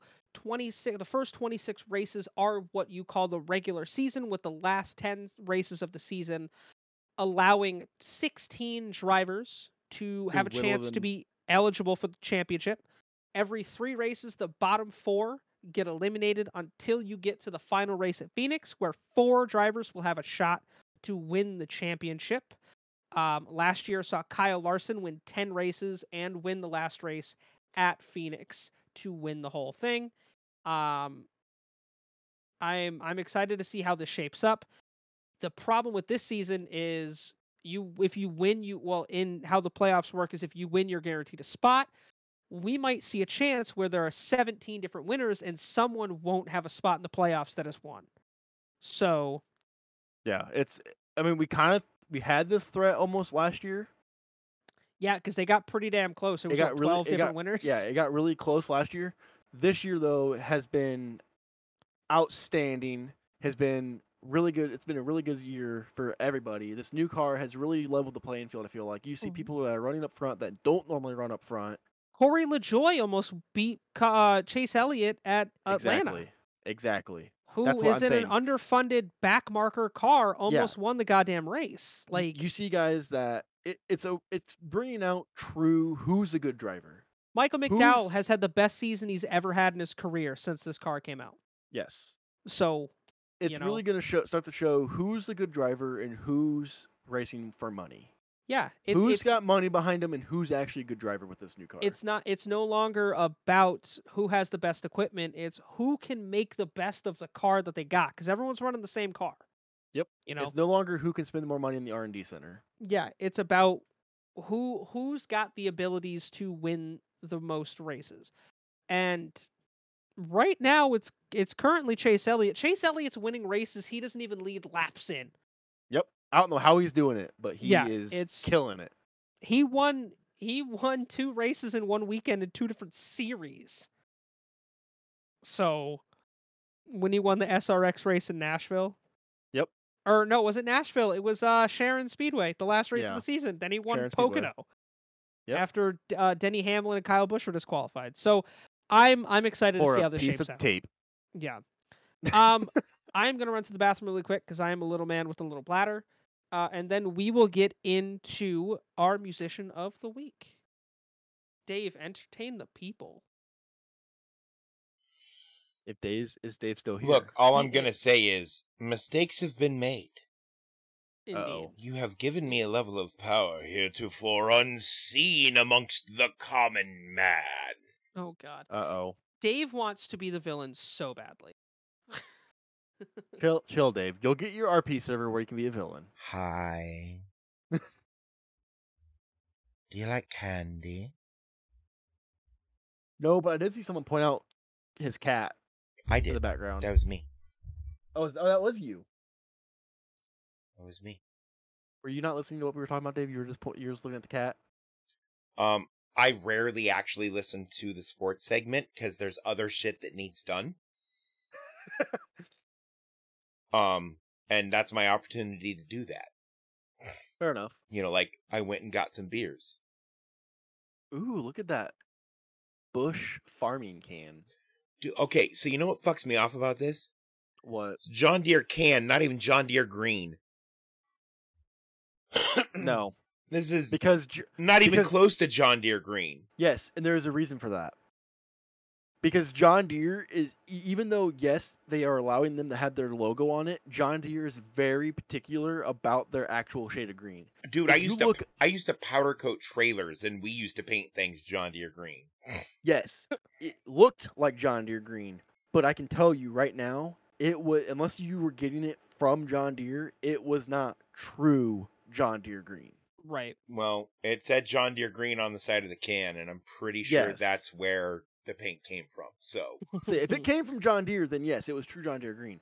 But like, if you look up, like, oh, what color is John Deere green, like the color code or whatever, you will get things that are close enough to the naked eye that you wouldn't tell, but are not true John Deere green. oh no, because nobody actually. I know the color code for John Deere green. It's actually not that hard to extrapolate if you do it right. Before we move on to the musician of the week, Ryder, I do want to say my thoughts with Kyle Busch. He will race next season, and he will race in a competitive car. There are I two agree. cars he will run. He will either return to the 18 car, which I think is the most likely, or the 41. or he will drive the 41 car. Because I fully believe that Cole Custer is going to move over to Rickware Racing. And see, I think I know he wants to stay with Toyota, and he wants to stay at that the Joe Gibbs camp, but if Later, they can't Atlas. pull them, Thanks for coming by, bud. if they can't pull if Joe Gibbs can't pull the money together, I don't see Gene Haas having any problem throwing whatever dollar amount Kyle Busch wants. Agreed. Gene Haas has basically personally funded that 41 car since he's basically been in NASCAR, so I don't see him having a problem throwing money at Kyle. Yeah, and Tony's not going to say no to his former teammate. No, especially considering he wanted Kyle Larson and was really mad at Ford because he didn't get it. What are you going to say, Dave? All right. The only tractor song I know is because we had to sing it in show choir. I think our tractor's sexy. She thinks my tractor's sexy. It love really Kenny Chesney. turns her I love on. Kenny Chesney. Speaking of music, Dave, is it time for that musician of the week? Bass make that bitch come. Nice reference to that. Our musician of the week is a person who aided in the boom of EDM in the early 2000s. Sonny Moore, better known as Skrillex, left his spot as the lead singer of the rock band From First to Last in 2007 to pursue a solo career. Since, he has been instrumental in the growth of EDM as a whole, including subgenres like dubstep, trap, and brostep. Skrillex has accrued 8 Grammys in his career while also collaborating with some of the hottest artists in the last 12 years. In 2013, Skrillex teamed up with fellow EDM icon Diplo to create a group called Jack U. And they released one album that had collabs with the likes of CL, Missy Elliott, and Justin Bieber. Being featured in the animated film Wreck-It Ralph and also doing some of the music for the film Suicide Squad, Skrillex has been a staple of the EDM community for the last decade, and we look forward to the future with the excitement to see what he's going to do next. Now, Dave, what about Skrillex sets him apart from all other EDM artists of that Okay, time? so Skrillex got his start doing like hardcore screamo shit. At 15, he was the frontman for He was with the only band he was with was From First to Last. From First to Last. Thank you. Yeah. But he was 15 when he signed on as the frontman for From First to Last. Right. And then he did his own solo project, I think on Atlantic Records. Yeah, he's still with Atlantic. Under his own name, Sonny Yeah. Moore, and then he started and that was kind of a weird bridge between almost. Yeah. But the thing is, he combined a bunch of like corners of music that previously were all like, I'm better than you because I'm a metalhead. Well, I like German house music, so on and so forth, right? And like Skrillex Best was German accent I've ever heard. Was it really? No. I was gonna say it was intentionally It was so bad. But like in Skrillex, you get that hardcore screamo, like you get that like the metal, like Skrillex looks like a metalhead. Right. Period. I mean, he's done shit with Korn. Oh He did yeah, 2 well, songs and with Korn. finding Skrillex like Slipknot, Disturbed mashups not hard, like Right. super commonplace. He's done songs with obviously Korn. He's done songs with artists like Travis Scott, Kendrick Lamar, Rick Ross. He did 2 songs with Ellie Goulding. He even dated Ellie Goulding. I was gonna say he dated Ellie He Goulding. dated Ellie Goulding for like 3 years. And I love her. Oh, she's great. I didn't know what she looked like until I started doing research and found out they dated and saw a picture of them together. They were super cute together. Like, she's gorgeous. But like her would have never guessed she was a blonde. You scored brownie points with that one, Dave. What? Look at chat. Oh. Oh yeah. I'm not worried about brownie points, man. People like me for me. I don't fucking cater to anybody. And if you don't like me for me, go the fuck away.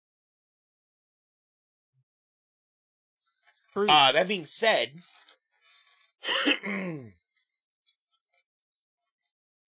but no, like I like Dirk Bentley. He's pretty good. yeah.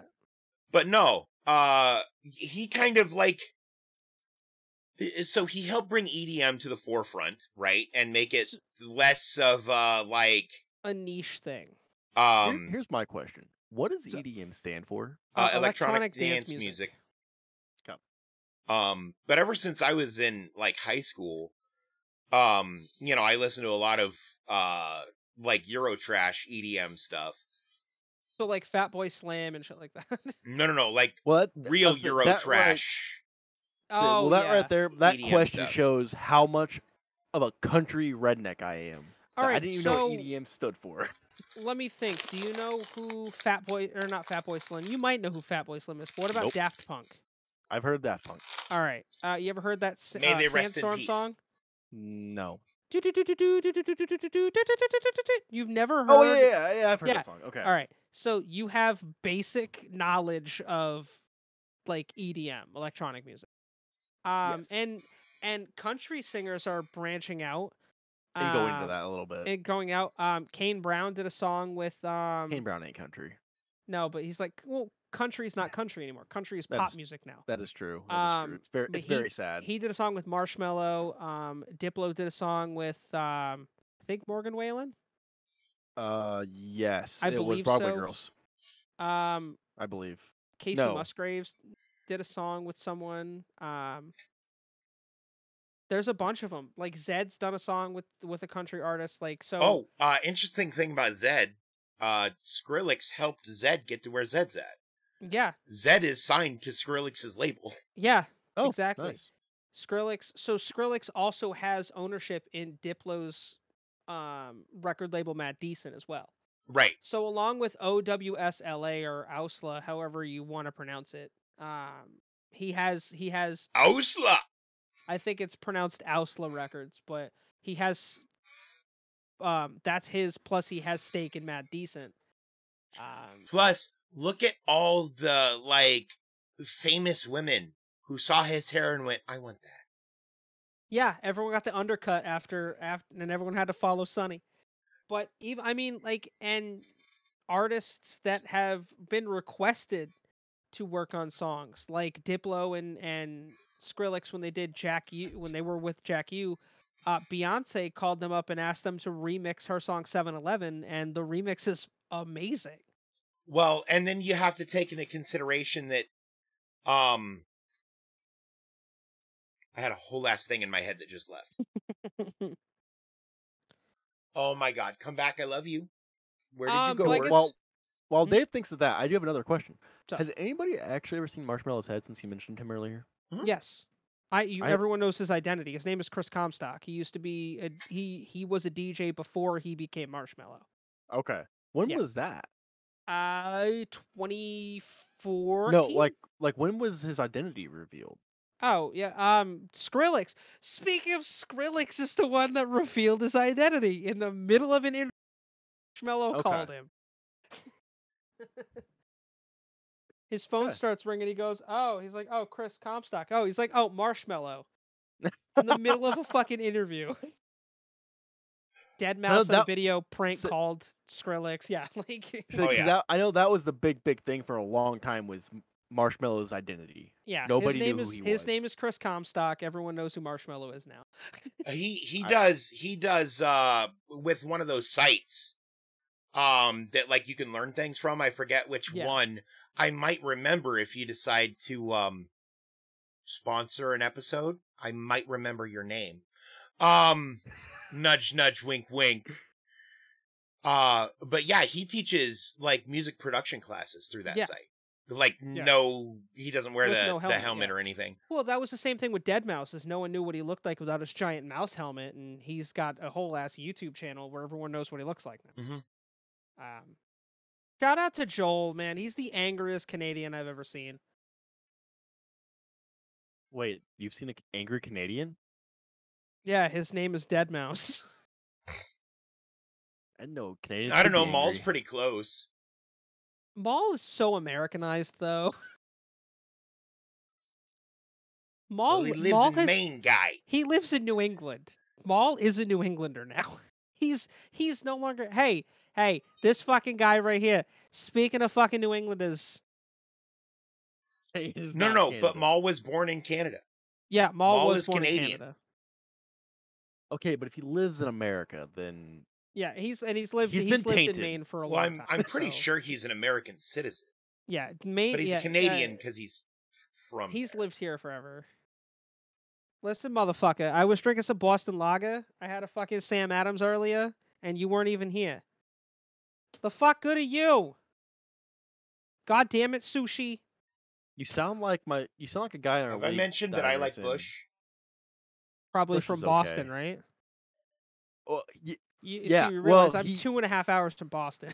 So he lived in Boston. He moved. I don't remember what state, but then him and his wife just moved back to Boston. And he gets so pissed about absolutely. Dude, people from New England are fucking crazy. We get angry over nothing. And then we're fine 5 minutes later. This is the most bipolar place to live on the planet. We just lose our shit for nothing. And then 5 minutes later, you're fine. Yeah, then we're fine 5 minutes later. This motherfucker. Tell Pelican hi for me. If you're still on a call with him. Tell Pelican hi to. And Miranda, who I think I have met, but I cannot place. Yeah, I think I've talked to Miranda twice. I guess another question is, a lot of artists over the years, like when they release music and they have a signature sound, they stick with that sound and they don't shy away. EDM is one of those weird genres. How is it that Skrillex has been able to maintain his signature sound while also evolving with the modern style of EDM? He still keeps, it's a Skrillex song, but it's far from the dubstep and trap and brostep times of like the early to mid 2010s to it's a lot more See, progressive that's- house. O- And like, okay. That's what I remember a lot of I it from can- dubstep and the trap. I can Yeah. actually explain this, right?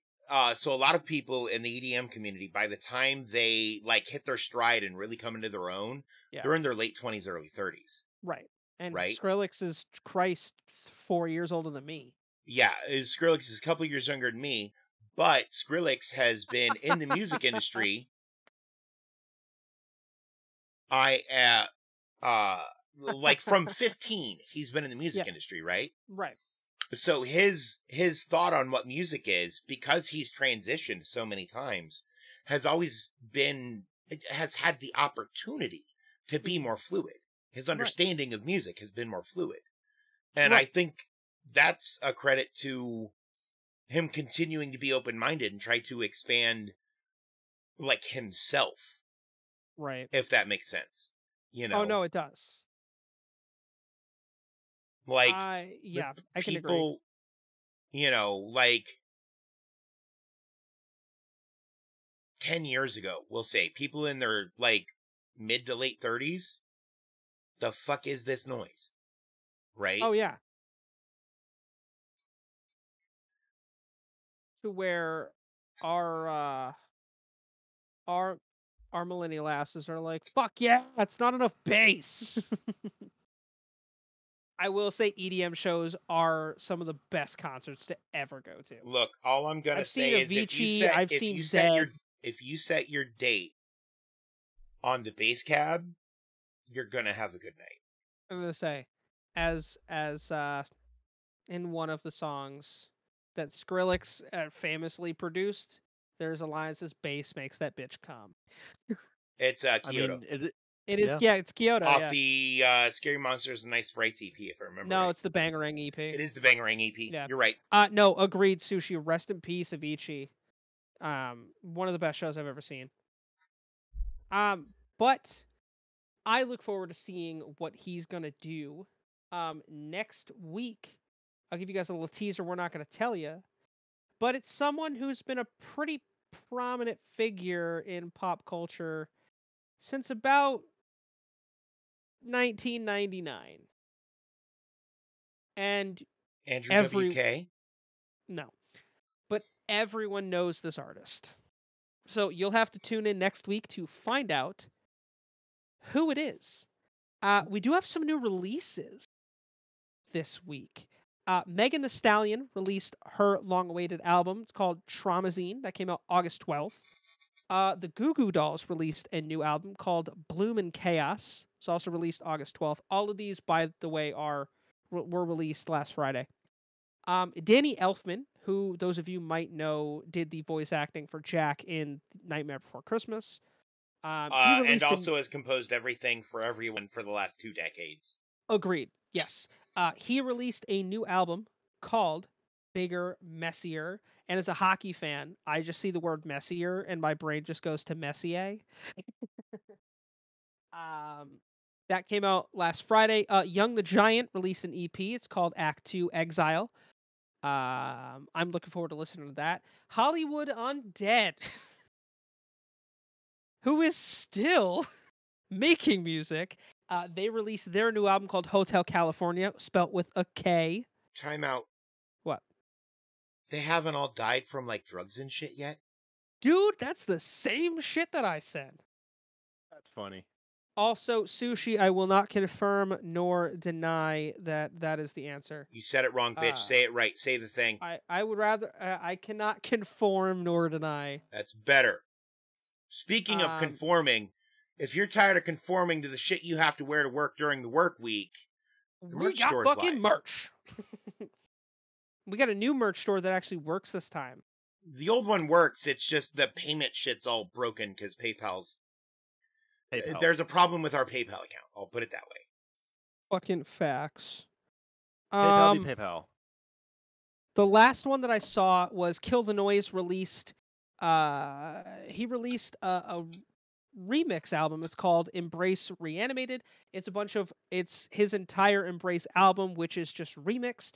That came out last Friday. I have not had a chance to listen to it. But I will absolutely get to that tomorrow. I love Kill the Noise. He's done a bunch of stuff with Porter Robinson, with Skrillex, with Diplo, with Martin Garrix, with all the top DJs right now. I don't think he has Sushi. What's the secret merch store thing? You'll have to look in the merch store to find out. Exactly. You'll have to check out the merch store to find out. And Although, I have Chris, seen it. you have seen it. Wait. What is it? Let me double check to make sure I'm correct. Have I seen on the it. secret merch store thingy? There are actually 2 secret merch store thingies. Yep, I have seen it, and I do want to buy it. Is it the thing that we were messing with the other night? I'll give you a hint, Chris. It's not the butt stuff hat. I know. Okay. I see the gold bar with my name on it. Okay. Do you see what the price is? I do. You know what's funny? What? I would actually buy that shirt. Not for that price, but I would actually buy it. Yeah, but no, check out the merch store, you guys. We have a lot of good stuff on there, including my favorite, the Hot Mommies and Me t-shirt, which we also have in a long sleeve, which is cool. And there's a Hot Mommies and Me blanket with Indeed, banana there for scale is. background. You can get yourself your, you can rep your favorite show. We have a Less Than Normal tee. We have a Double D Estrogen Power Hour tee, which I will be buying both. I mean, we got everything, you guys. We even have a mug. If you want a hashtag butt stuff mug. We have a desk mat.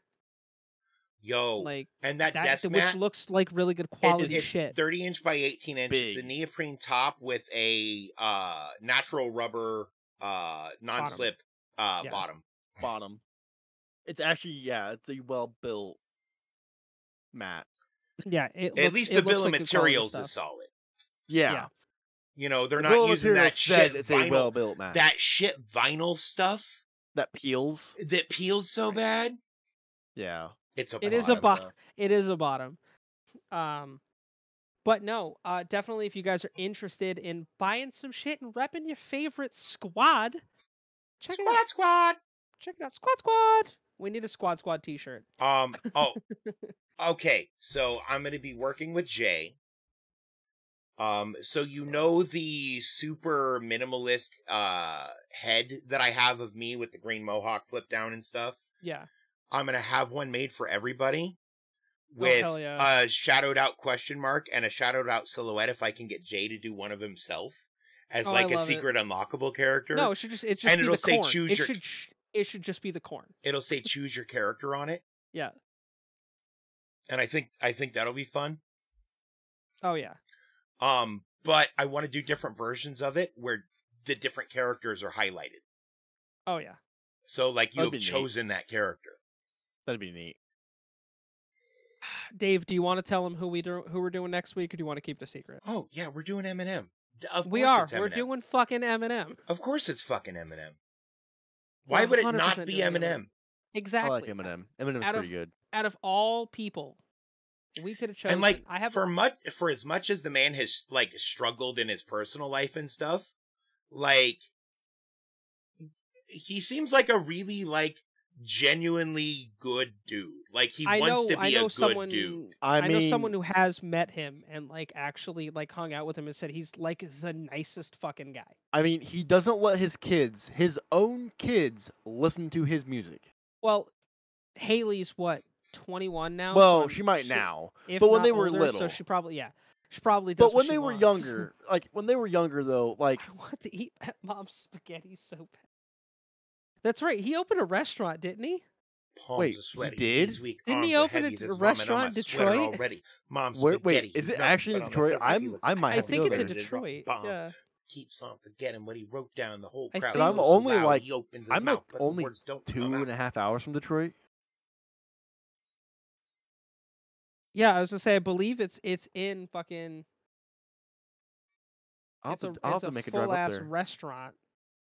I might have to go there next year. But no, I'm here for talking about Eminem because like, and I want to talk about this some next week, but like, and I'll cite specific lines and stuff, but like even in some of his early stuff, it really feels like he's trying to champion for like LGBTQIA rights and shit, just with some of the stuff he says. Yeah. Even while doing that while also saying homophobic shit. Like, it's kind of impressive how he did all that. Like, because some of the stuff he says sounds homophobic, but then you're like, wait, is that how he meant that? Yeah, Because exactly. that also very much could mean this entirely different thing. I also want you guys to know, I have, and Dave and I have talked about, well, so not only that, but I like Danger. I don't know if you know this, but Eminem is the godfather of Elton John's children. Like, they are the best of friends. I want to be Elton Like, John's in case friend. you're not aware of that, yeah, Elton John or Eminem is the godfather of Elton John's I children. want to be Eminem's friend. I want to be both of their friends. fucking friends. Elton, and if you have like a pair of glasses or a jacket that you don't want anymore, please let me wear them. I'll give them back. You know who else I want to be friends with is fucking Snoop. Yes. Just because Snoop is the coolest motherfucker on the planet. I'm reminded of a couple of weeks ago when I was playing Assassin's Creed Syndicate. And it said assassins, have advantage or whatever when they're high up. And I said, see, assassins are more effective when they're high. That's why Snoop Dogg is so powerful. We all know Snoop trying to fuck Martha Stewart. I don't think he's trying, homie. I think he is. Oh, he absolutely either has or is currently fucking Martha Stewart. But shout out to Snoop. Snoop and his wife have been married for like 25 years. Like, you want to talk about a beautiful relationship? They were like high school sweethearts. They've been married for like 20-something years. They have like 4 children. Snoop is just as much of a family man as he is a gangster. Could you imagine having Snoop Dogg be your dad? That would be the dopest shit. He has 4 children. Yeah, he and his wife have been married since 1997. I don't think I can handle having Snoop Dogg as my dad. Why? Also, for my wrestling fan friends, Snoop Dogg's cousin is Sasha Banks. Fun fact. If I had to pick one artist that I would absolutely love to be my best friend, I'd probably have to pick either Luke Combs or Cooper Allen. I have like 3. One of them, Luke Bryan. Number 1 would be, I'd be okay with Luke Bryan. 2, Post Malone. Fucking Posty. Hell fucking yeah. Posty. Fucking Posty. Posty is the nicest guy. I love that fucking man. Dude, I saw him on, I've seen him on interviews and stuff. I saw him on did Hot Ones. I saw him on Good Mythical Morning. And I'm like, that's right. He's the cutest man. He's the cute. And you could tell Rhett and Link were a little weird about it, because they didn't really know him or know what to expect. But it's like he'd always been on the fucking show. But that's how he is with everybody I've ever seen him with. At first, there's a little, how's this going to be? And then it's like they've known each other forever. So here's another question. Have either of you actually ever met an artist? Oh, yeah. Yeah. Like a big name? Yeah. Mm-hmm. Who? I met the Los Lonely Boys. I met David Onco. I met a bunch of people.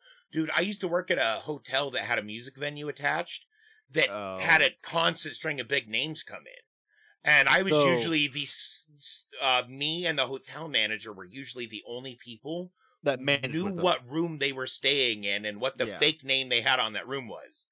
I hung out with Marilyn Manson. And Rob Zombie, and they were both 2 of the nicest people on the planet. Oh yeah. So I have hung out with Lauren Elena. Okay. Great person. Fun to hang out with. She's amazing. She actually came to our county fair a couple years ago, performed, tried to buy every animal on the fairgrounds. It was hilarious. And then I've also have hung out and been in Rodney Atkins' motor coach. Oh, that's cool. I guess I hung out with Kill same Switch time Engage. Same time frame that Lauren Elena was there. They were the opening touring act for another group I was seeing at a local venue. And we were all outside fucking around and just bullshitting with people, and none of us had ever heard, like, nobody had ever heard of them before. Yeah, because this Heard was them. what, back when Kill Switch was coming up? Yeah, like when they were first coming up and starting to do, like, national tours. Because they're from my neck of the woods. Yeah. Well, like Lauren Elena, when I met her, it was before she was as big. Like, she was the opener. Yeah. But, When I met no, her. the guys from Kill Switch were super chill. The guys from Zay were super chill. David Yeah, I've Allen heard Zay was Coe, dope. like, I thought he'd be super chill. oh, dude, he's the, okay, look, I was like 19 when I met him, and anytime we did anything for him, he gave us $100. Really? And there may or may not have been a magical backpack filled with liquor given to us on a Friday night. I wonder how that liquor got there.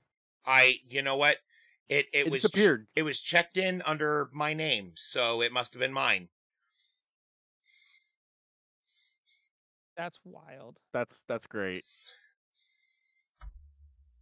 Like, did he tell you about this, or did he just like do it and then they came to you? We don't get You people don't in know. trouble. We don't get people in trouble. I mean, I feel like statute of limitations is There gone is by no now. statute of limitations for contributing to the delinquency of a minor. There is Really? not. Correct. Really? I feel like there should be.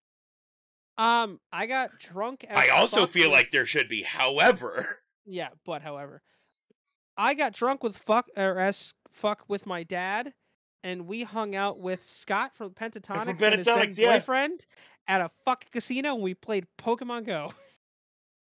I like Pentatonics. I believe they're engaged now or married, but yeah, at that point we were then. Yeah, we got drunk as fuck with them and played Pokemon Go. It was the coolest shit. that sounds fun as fuck. Not gonna lie. I've met a bunch of pro athletes. I'm friends with pro athletes, like genuine, like I have their phone numbers, like we talk, friends with pro athletes. I met Seth Rogen at a Del Taco in LA at like midnight, and we talked for like 15 minutes. We were in line at a I was I with have a my weird uncle, question or- for you. How what? tall is Seth Rogen? Because he always looks He's short like- until he's next to somebody. Seth Rogen, he's I mean, I'd say taller than me. I want to say he's like 5'10". I was gonna say, like, he always looks so short when he's by himself, but then you put him like next to things, and he looks like an average height dude. Dude, I literally at a Del Taco in the middle of the fucking night in LA, and he's 5'11", so Okay, yeah. But I happened to look at him and I was like, oh shit, Seth Rogen. He goes, oh, what's up, man? And shook his hand or whatever. We were just bullshitting through the line the whole time. And he goes, you here for the taco, the cheap tacos? I was like, hell yeah, how high are you? I'm so fucking high.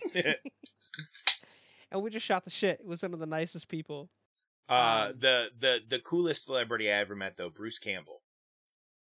Oh, really? Yeah. So this will make Chris jealous, I'm pretty sure, because we were talking about World of Outlaws a couple of days ago. I have met the one and only Rico Abreu. That's dope. Rico's awesome. And For those matter of fact, it was a quite interesting meeting Rico Abreu. I was walking out of the bathroom as he was walking in, and he ran into me at a race. So, for those that aren't aware, Rico Abreu is a race car driver. He is also a little person that has driven World of Outlaws. He's driven a NASCAR. He's a fucking machine. The guy's He such a good is. driver. He is. I've also met Tony Stewart, but I figured you'd nice. be more impressed with I Rico think Abreu. everybody's met Tony Stewart. Considering I have a Tony Stewart in car diecast on my shelf. Yes, but like I've met Tony Stewart in the sense of like shook his hand, talked to him, worked on his car at a race. That's cool. That is cool. I met Denny Hamlin at a NASCAR race, 2011. I ended up bumping into him and like, I think I bumped into him at like a concession stand. He was getting like a water, and then he ended up running into me again, and then we shot the shit for like 20 minutes. Met Jeff Gordon. Yeah. Boo. I have a Jeff Gordon fucking vending machine front So plate in my room. funny story with this. So when I was young, so the first time I've ever went to a NASCAR race was this year. I went to the Brickyard race. That was this your year first time? at a NASCAR race. Really? That's Yes. wild. So But I've been going to NASCAR races since I was 2 at fucking New Hampshire. but I've been going to races since I was like 3 months old because my dad used to race. But anyway, so when I was probably 10, Mom and Dad got us tickets to the practice for the Brickyard 400. Oh, okay. So we went down to Indy. We drove down to Indy. We went to practice. Gets done super late. It's like midnight by the time we get out of there. We go to leave. We stop at a McDonald's to get food. Yep. Only people in this McDonald's. No, this is back when McDonald's is open 24 hours inside. Only people is me, my mom, my dad, my grandma in this McDonald's. And guess who fucking walks in? Just Tony Stewart? No. Jeff Gordon and his entire fucking pit crew walks into this Cody! McDonald's. That's what are the odds that happens? So, how familiar are you with NBA players at all? Not very. Oh, okay. So I cashed out an NBA player when I worked at a grocery store. Did any of you guys watch Prison Break, No. the show? How about any of the Resident Evil movies? Yeah. Yeah, so the guy that played Chris Redfield, his name is Wentworth Miller. He's a famous actor. Right. I signed him up for a CVS card. Nice. His mom lives the next town over from me. So, just a few other famous racers and tenants that I've met. I have also met Ken Trader. I've heard Schrader's a nice guy. Trader's an amazing guy. I've met Kenny Wallace. I've heard Kenny's a good dude. He is. I have walked next to Scott Bloomquist. Oh, that's dope. Like passing. Like he was walking when I walked past him. Fucking Scott Bloomquist. What a Yes. legend. And then I don't know. So back to the NBA thing. I do Victor Oladipo. Oh, well, yeah. So I have met Victor Oladipo. So That's dope. my grandma won tickets to an IU football game. And I have an uncle who lives down in Indy. I got tickets from my grandma. I drove down there, stayed with my uncle. We went to the IU game. I had never been to. I'm a big IU fan. Obviously, I'm from Indiana. You're either a Purdue fan, you're an IU fan. I like both. I'm a big IU fan though, and I'd never been down to Bloomington. Never been on campus, nothing. So my uncle is also a very big IU fan. He wanted to show me around the athletic complex a little bit. So we went into Cook Hall. Yep. Well, we also went through Assembly Hall, but we went into Cook Hall, and we're sitting which is where their trophy. It's where their practice field is, but it's also where their trophy room is. Okay. And we're kind of standing around. We're like walking around looking, and I'm looking at these trophies. And this big tall guy comes up, stand next to me. And I was like, he looks familiar. Yeah. Talked to him for a little bit, super nice, looked really familiar. We go in, go into the stadium, take our seats, and this was right after he got drafted. That's dope. And so who was it he got drafted? It was him and 2 others that got drafted that year. Who were they? God dang it. I'd have to actually think about it. Anyways, Cody. Jesus. So there was 3 of them, and they were all getting introduced that game, pregame. And we're sitting there in the stadium, we're sitting there and we're watching there, they're doing the pregame stuff, and they introduce them and they walk out, and I look over at my uncle and I go, I literally have a picture with that guy, and I didn't even know who it was. That's I've never seen him up close. Yeah. I've only ever seen him on TV. He's a big fucking dude. He's a big fucking dude. Also, and super fucking nice. I'm out here drinking that Stone Cold Steve Austin Broken Skull IPA. Give me a hell yeah. I'd rather give you a hell yeah, brother. Good old Cletus McFarlane, but hell yeah, brother would be fucking Hulk Hogan, and Randy Savage. No, there's a lot of people. He never said hell yeah, brother. Oh no, he went oh yeah, brother. Oh yeah. Oh yeah, brother. But Bonesaw is ready. Oh my god. Yeah, no, so there's a bunch of pro lacrosse players that my dad and I have become really good friends with, which is cool. Because I want to say, was it 3 or 4 weeks ago? I was at a youth lacrosse tournament with my dad. My dad's boss, his son plays lacrosse. He's like 17. We went to Lacrosse one of his isn't that tournaments. big around Lacrosse me. is pretty big. No, I'm saying around me. It's not very popular. You'd be surprised how big it's getting in the Midwest. It's getting there. It's But, getting like in terms of like, huge. I'm saying like high school teams. There's not very many high school teams around me. Right. There it's aren't like, any I'm sure- lacrosse teams around me. Like I'm sure there is out on the west or the east coast because it's a very big thing on the east coast, is it not? Yeah. Northeast. It's like lacrosse is very it's big massive. out there. Yeah. But yeah, like there's no like a couple of the private schools have teams, but that's about it. But no, what's cool is my dad and I grew, obviously, with the team we used to have here. We grew genuine like friendships with a bunch of players that my dad and I still talk to all the time. So a few weeks ago, we're That's at this awesome. youth tournament. We're walking around. All I hear is, "Look at these two beauties." I turn around and it's one of the players that we know, and we're like, "Oh shit, what's up?" And we give him high fives and stuff. It was cool to catch up with him. But it's cool when you have that sort of access to pro athletes, and then you get to see know how them. they actually are. Yeah. And they're all super fucking cool dudes, which is why it was so cool a few weeks ago when we went to the Premier Lacrosse League event. I brought my niece, and that kid got more signatures, and everyone was so happy to just meet her. My dad got to meet. Funny story, you'll see in the vlog once it should be up by the end of the week. We're at a booth. They have like this It thing will that's be called, up by the end of the week, but we're not going to say which week. this week. It will be up by the end of this week. No. Don't write checks your body can't cash. I It will be up 100% by will the end of make the week, but we're not going to say which week. That's going to be a surprise. Yes. But Click that bell so you're notified when it shows up. yes, look, you said the thing. You're not even part of the channel. You just said a thing. There's a bell on YouTube, but click the one here too, because if Exactly. you don't, look, You're never. I'm not sure what the Murder Hornets are doing, right?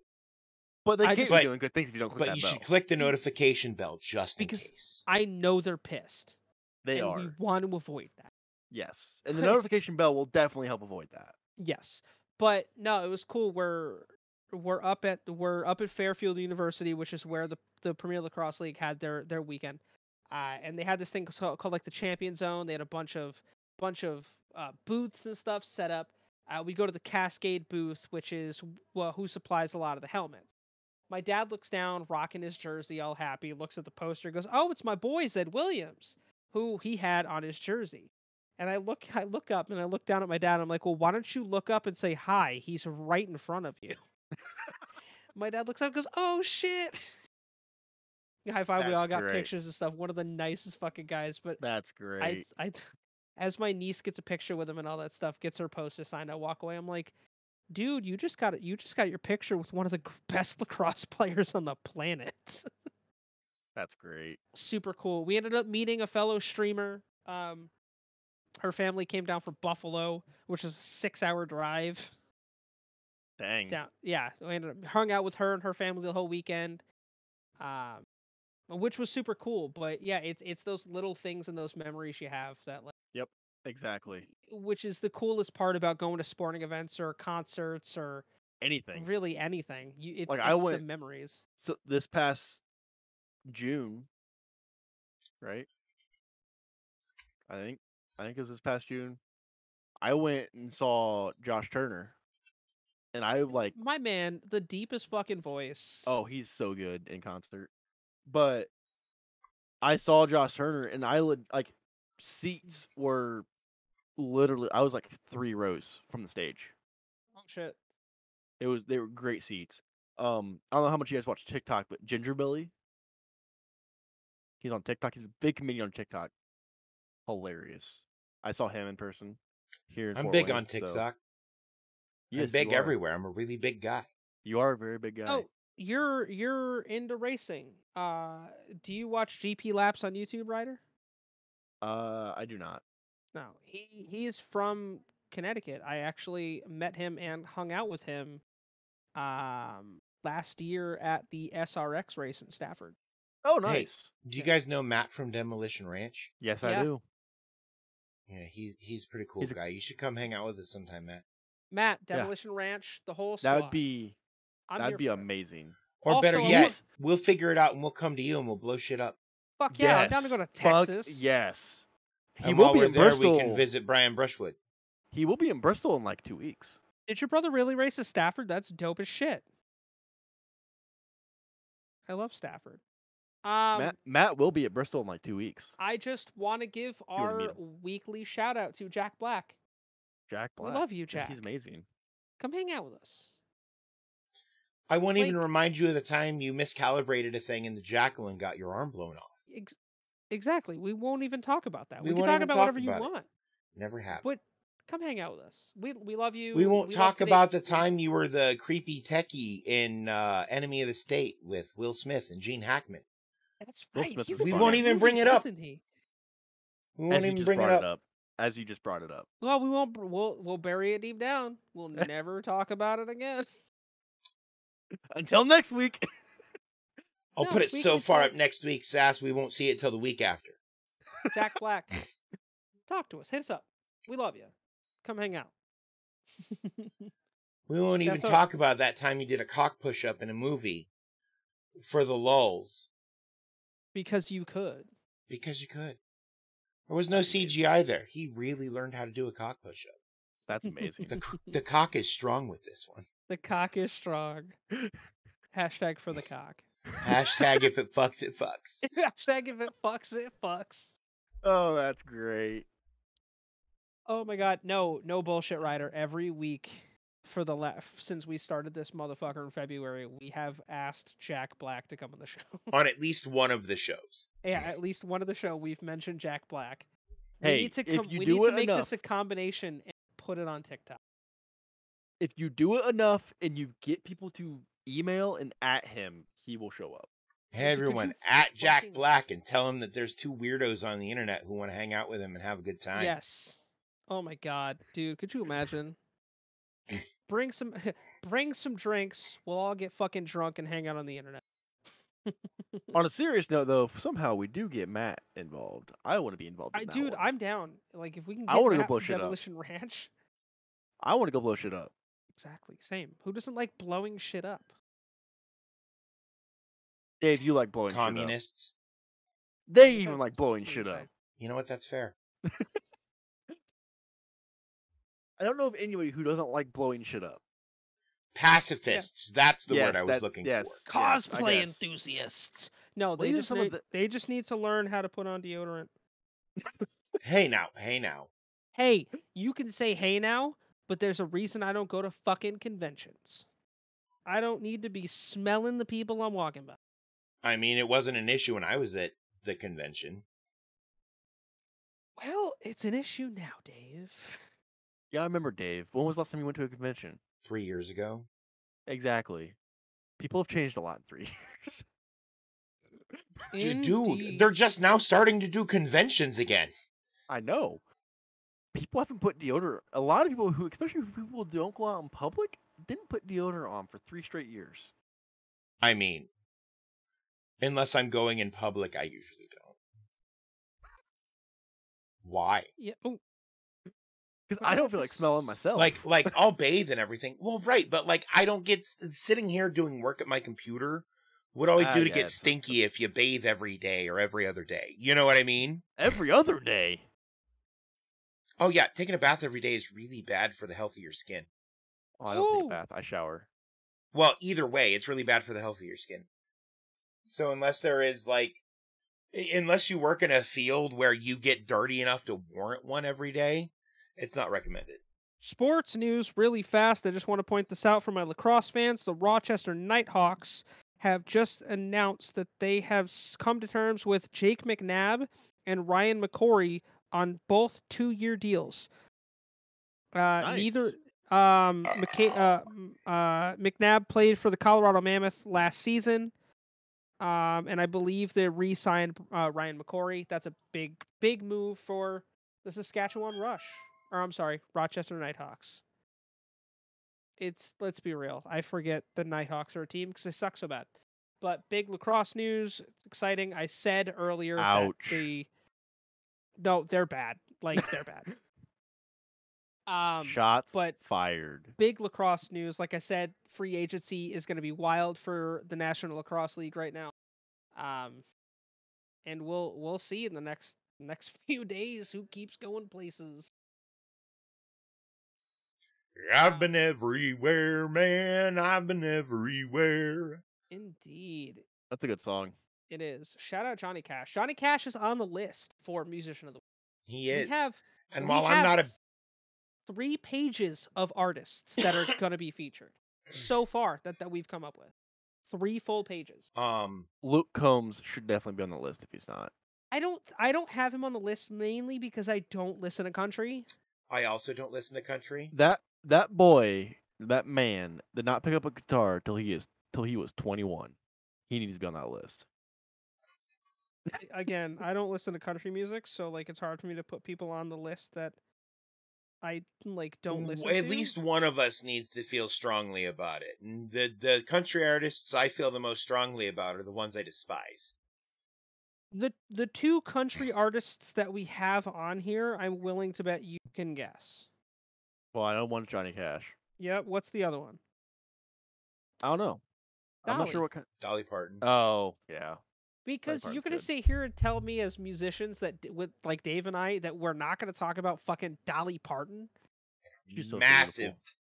tracts of land at She's so Dolly beautiful. World. She's so beautiful. So honestly, I would put Toby Keith on this. Toby Keith is pretty fire. I would put Toby Keith on the list. Okay, but only if we can do Dierks Bentley and Zach Brown Band. Yes. I would do both. Okay. I would also put Jason Aldean on that. I would not. No. Why? You don't like Jason Aldean? His name He's sounds like okay, Alderaan, but- and it makes me mad at Disney about Star Wars. He's okay. He's had some good songs. I'd put fucking what's his name? Why am I forgetting his name? FGL. Nope. Yo, I could fuck up a fudge walnut brownie right Why now. am I forgetting his name? What? Where the fuck did that come from? No idea. I just thought of one, and I'm like, ooh, yeah, that sounds good. You do know who I'm talking about when I say FGL, right? Who? Florida Georgia Line. Oh no, fuck that. Blake Shelton. I would put Blake Shelton on. I would put Blake on the mainly because of his personality.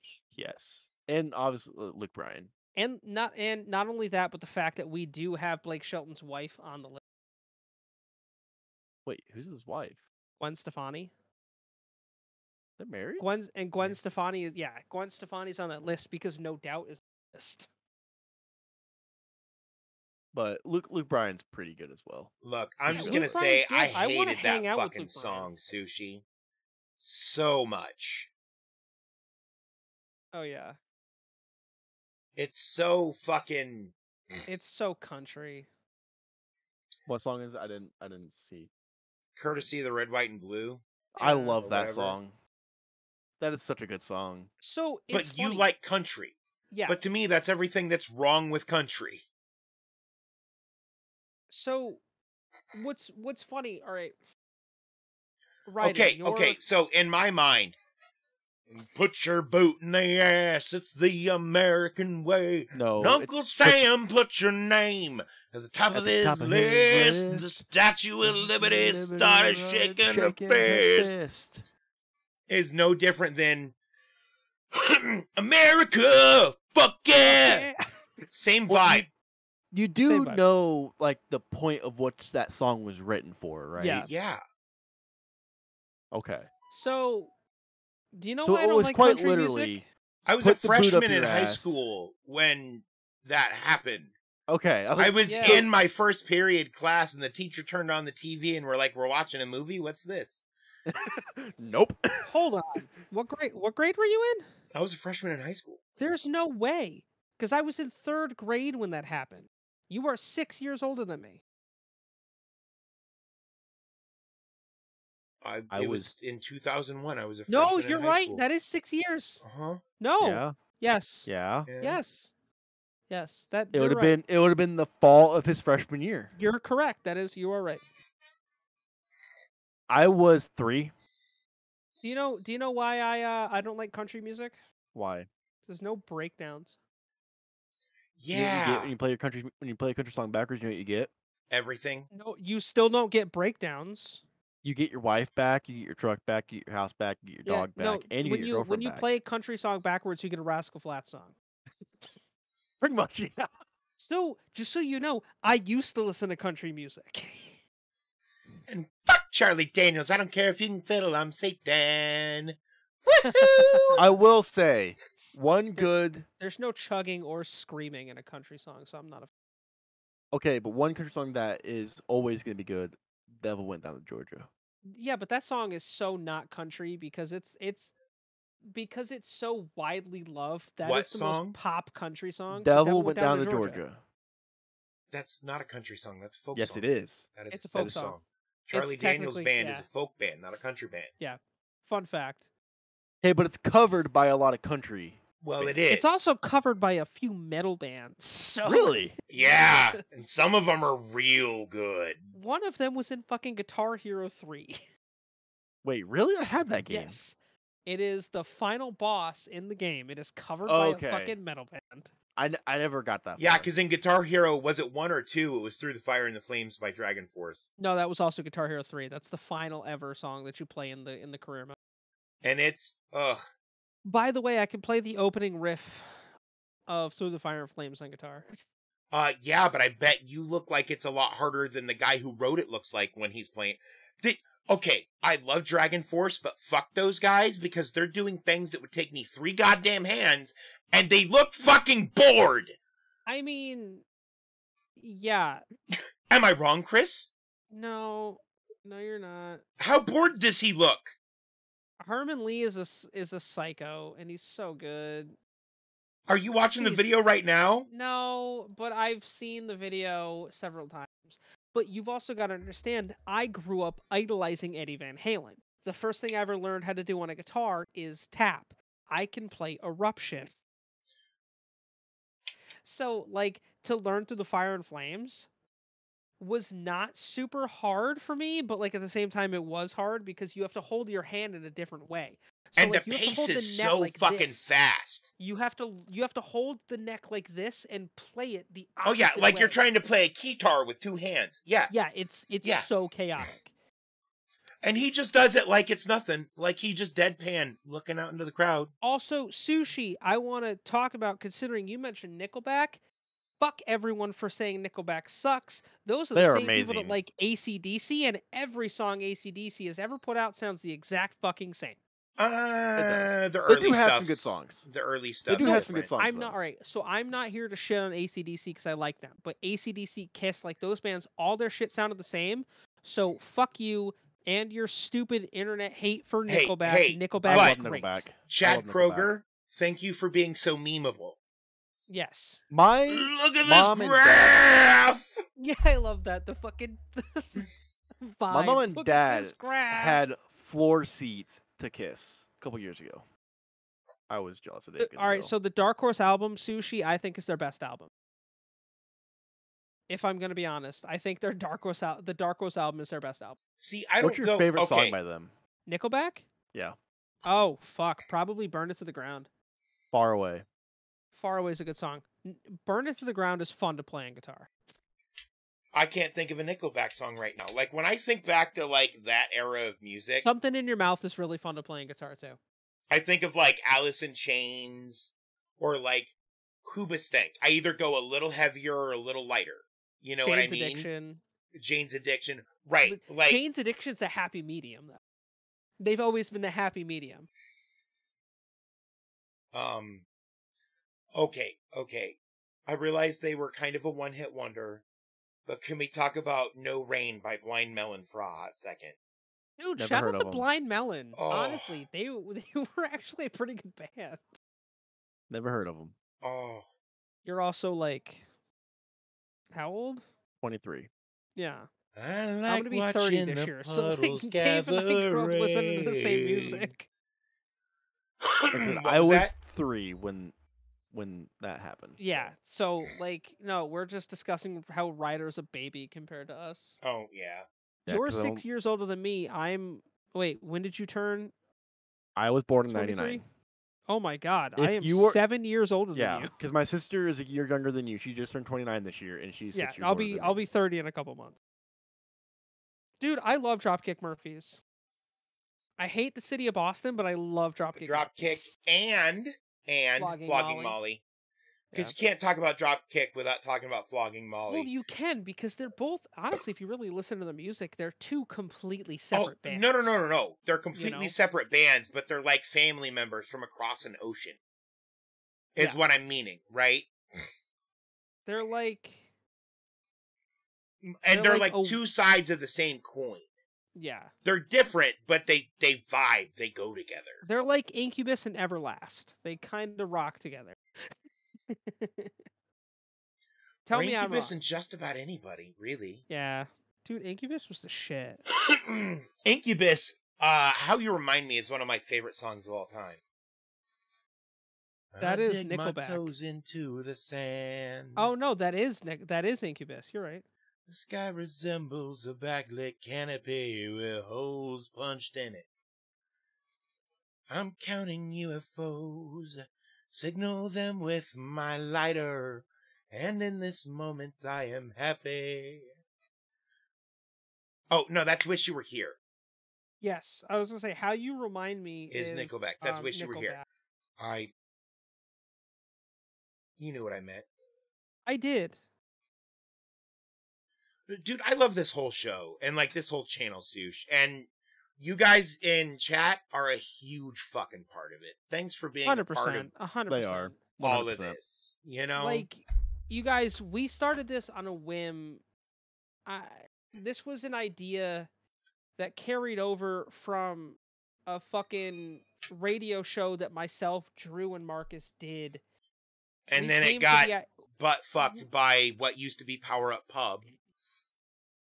Basically. But not only that, it grew from that in February to a whole ass fucking multimedia network that we've created here in the last 6 months, and we're we're at 90 followers. We're 10 away from 100. Like, in 6 months, the growth that we've seen here is better than any growth I've ever seen on anything I've ever done. You're I welcome. mean, obviously, besides like actual like radio where we were pulling in crazy numbers, this is totally different, but this is all credit to you guys. So thank you all for what we have here. Hey, here at LTN Media, we say if it fucks, it fucks. And you all, you definitely You fuck. You all fuck. But I would say, as the great Jeremy Clarkson says, unfortunately, it is time to end. Thank you guys so much. It has been a fucking fantastic show. Ryder, thank you so much for being here, bro. We Yeah, really no problem. appreciate Thanks for Namaste. having me. Thanks for having me on. You want to plug your shit really quick? Go ahead, shout yourself out. I don't got anything to plug. It's all good. Well, you All got right. one thing to plug. Oh, yeah? Yeah, your Just a Twitch couple- channel. I know you're not Yeah. streaming right now, but you're gonna come back You're to it. gonna. Yeah, I know, You're but gonna I don't come wanna- back to it. If anyone out here is on iRacing, how do they find If they're on, how do they find me on iRacing? Yeah. They 'Cause you look can, up my you can name. search people. Yeah, you All look right. up my name. Look up Ryder Well- Shroff. Look them up, hang out with them on iRacing. I know once I get my new wheel, Ryder and I are gonna do some fun. Before he You gets a new guys- wheel, though, we are getting him a new microphone. I promise. Yeah, my microphone's fine. No, it works. It's been doing better. it. It's it- been doing this- it.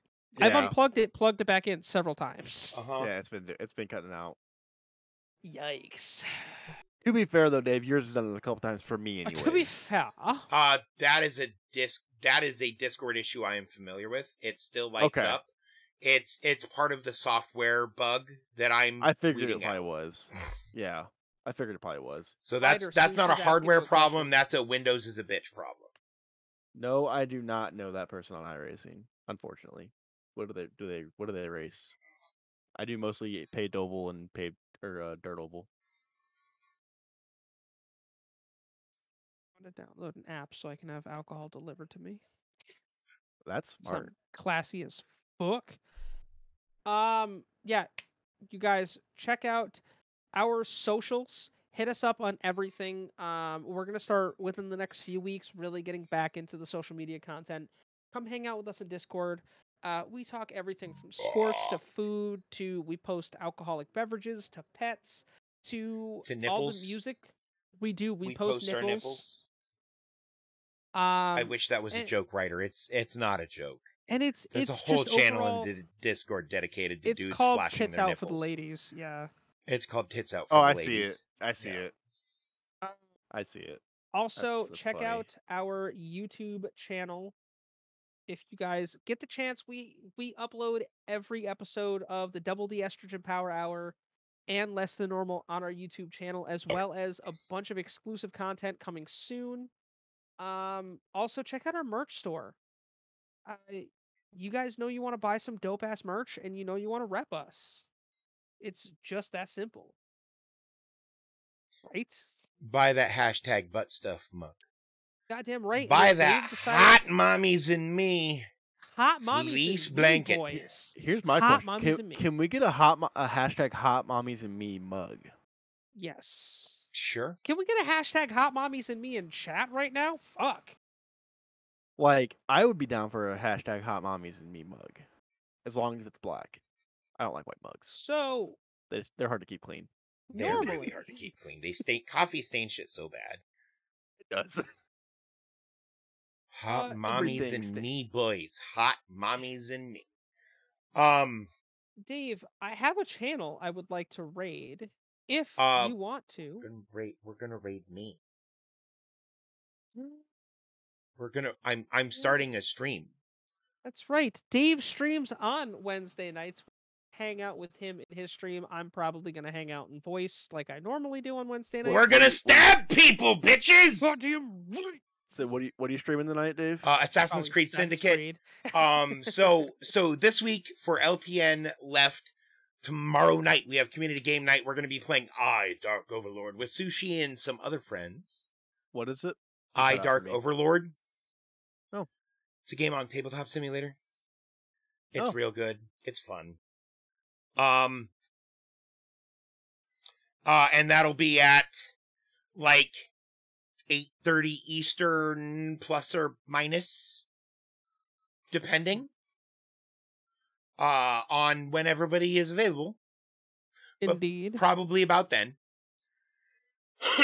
Excuse me. Friday night, there is going to be a Content Creators Guild stream for the first time in a little while. We're going to be doing game show. What game show? You'll have to tune in to find out. That's fair, Sush. Saturday morning, I'm probably going to start Resident Evil, the remake. And Saturday afternoon, early evening, late afternoon, Bean and I are moving our 100-day Hardcore Plus Survival series from Friday to Saturday for this week because we're both founders of the Content Creators Guild, so we should probably be there for the event. That might be a good idea. Yeah, that's probably a good move. So. But with all of that being said, again, it's been a fucking blast. You guys are always the best. You'll never really know what you mean to us. Until we see you guys next time, Dave, hit us with that tagline. Keep it simple and stay weird. We'll see you soon.